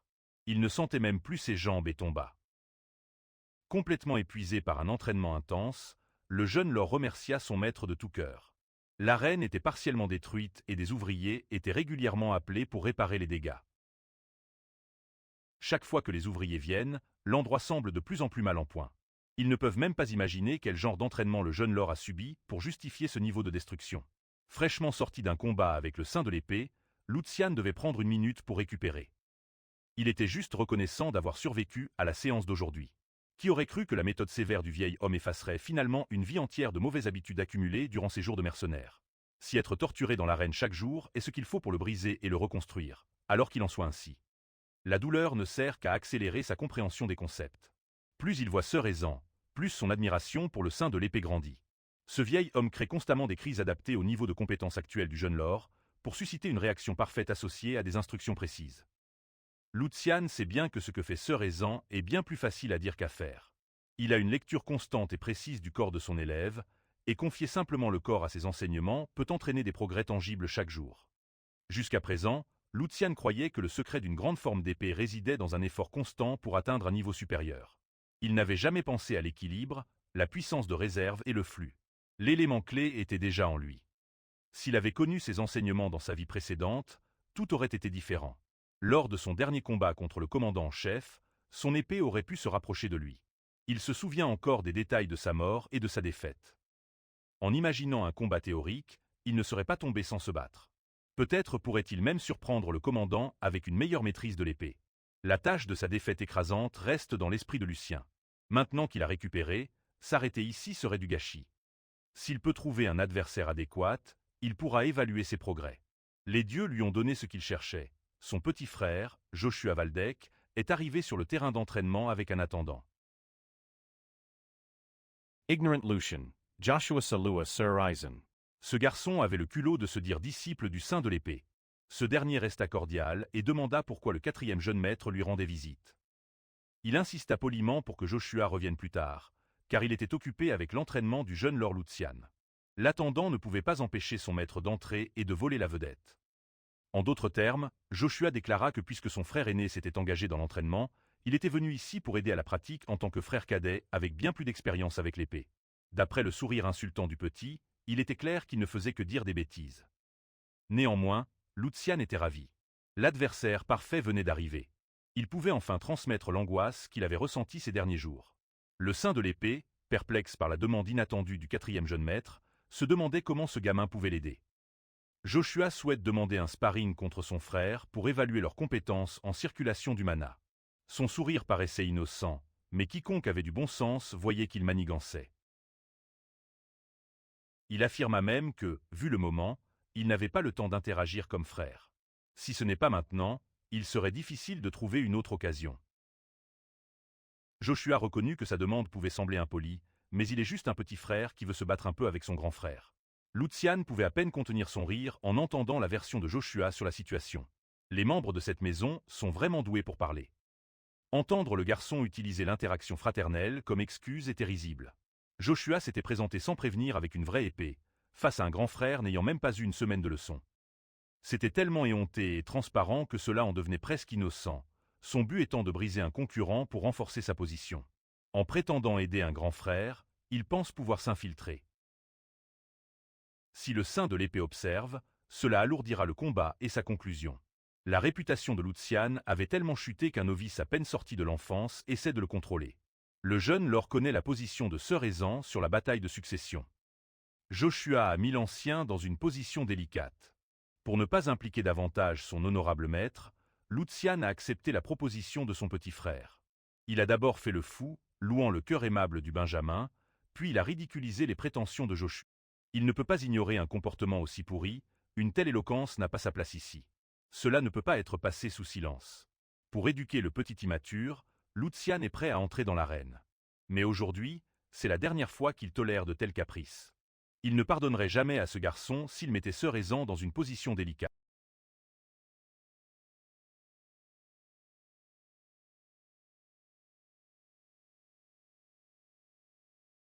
Sœur Ezan a donné sa bénédiction, laissant les frères s'affronter. Cependant, ce sera la dernière fois. S'il juge le combat trop dangereux, il interviendra immédiatement. Les deux jeunes maîtres ont juré de respecter les règles du sein de l'épée. Lucian ébouriffa la tête de Joshua de façon menaçante, lui souhaitant un bon combat. Avec un rire forcé, le quatrième jeune maître répliqua avec une hostilité à peine cachée. Les deux combattants prirent position, face à face, tandis que le sein de l'épée officiait. Il rappela aux garçons que ce combat n'est pas destiné à se blesser, mais simplement à confirmer ce qu'ils ont appris. Lucian doit aborder le combat avec un esprit d'apprentissage, car c'est son premier vrai sparring. Joshua, quant à lui, doit assumer sa responsabilité en tant qu'aîné. L'ancien leur a demandé de se battre sans faire honte aux noms honorables de la maison Valdec. Pour signaler qu'ils étaient prêts, les deux frères dégainèrent leurs épées, saisissant fermement les poignets. Les jeunes maîtres se dévisagèrent intensément. Joshua n'était pas habitué à ce que Lucian se comporte comme un grand frère.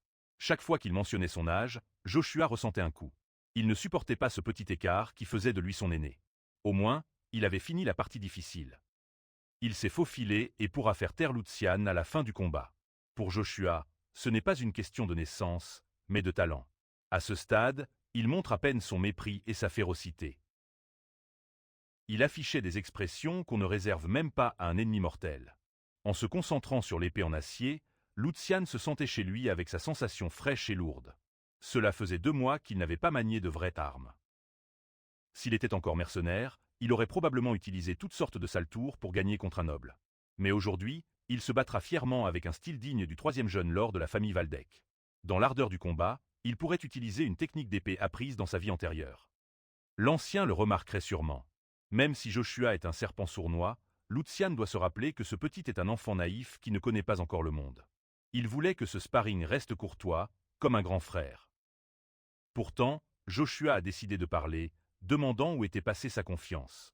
Le quatrième jeune maître voyait ses regards furtifs comme de la peur, pensant que la honte de la famille devait ressentir la pression avec une vraie épée. Il a même dit que, bien que des accidents majeurs arrivent souvent lors de combats d'épée, cela se produit seulement quand les compétences des combattants sont à peu près égales. Le petit a proposé de donner à Lucian des épées en bois. Mais ce ne sera pas nécessaire. Il voulait que tout cela reste approprié, mais il semblait que Joshua désirait vraiment ressentir la douleur. Pour un frère qui n'écoute pas, une bonne correction est le seul remède. Encore une fois, il a appelé le petit le Benjamin, en articulant chaque syllabe pour un maximum de dégâts mentaux.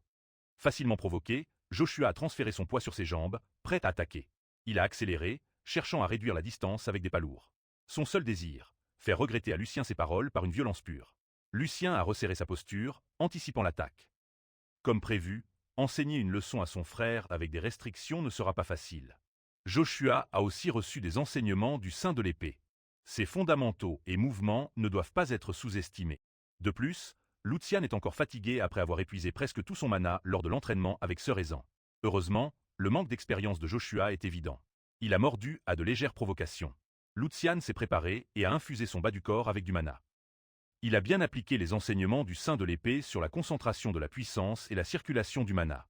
À quelques mètres de son petit frère en colère, une infusion de mana dans une jambe suffira.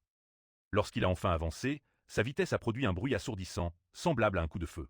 En battant Joshua dans un duel de vitesse, Lucian s'empara de l'ouverture d'une fraction de seconde. Les yeux de Sœur Ezan se sont écarquillés d'inquiétude. La mâchoire de Joshua semblait prête à tomber. Surplombant son petit frère, Lucian a guidé Joshua à grincer des dents et à bloquer du mieux qu'il pouvait. Ne pas le faire pourrait lui coûter la langue. L'épée de Lucian a complété un arc de mouvement avec une force irrésistible tout en parlant à son petit frère.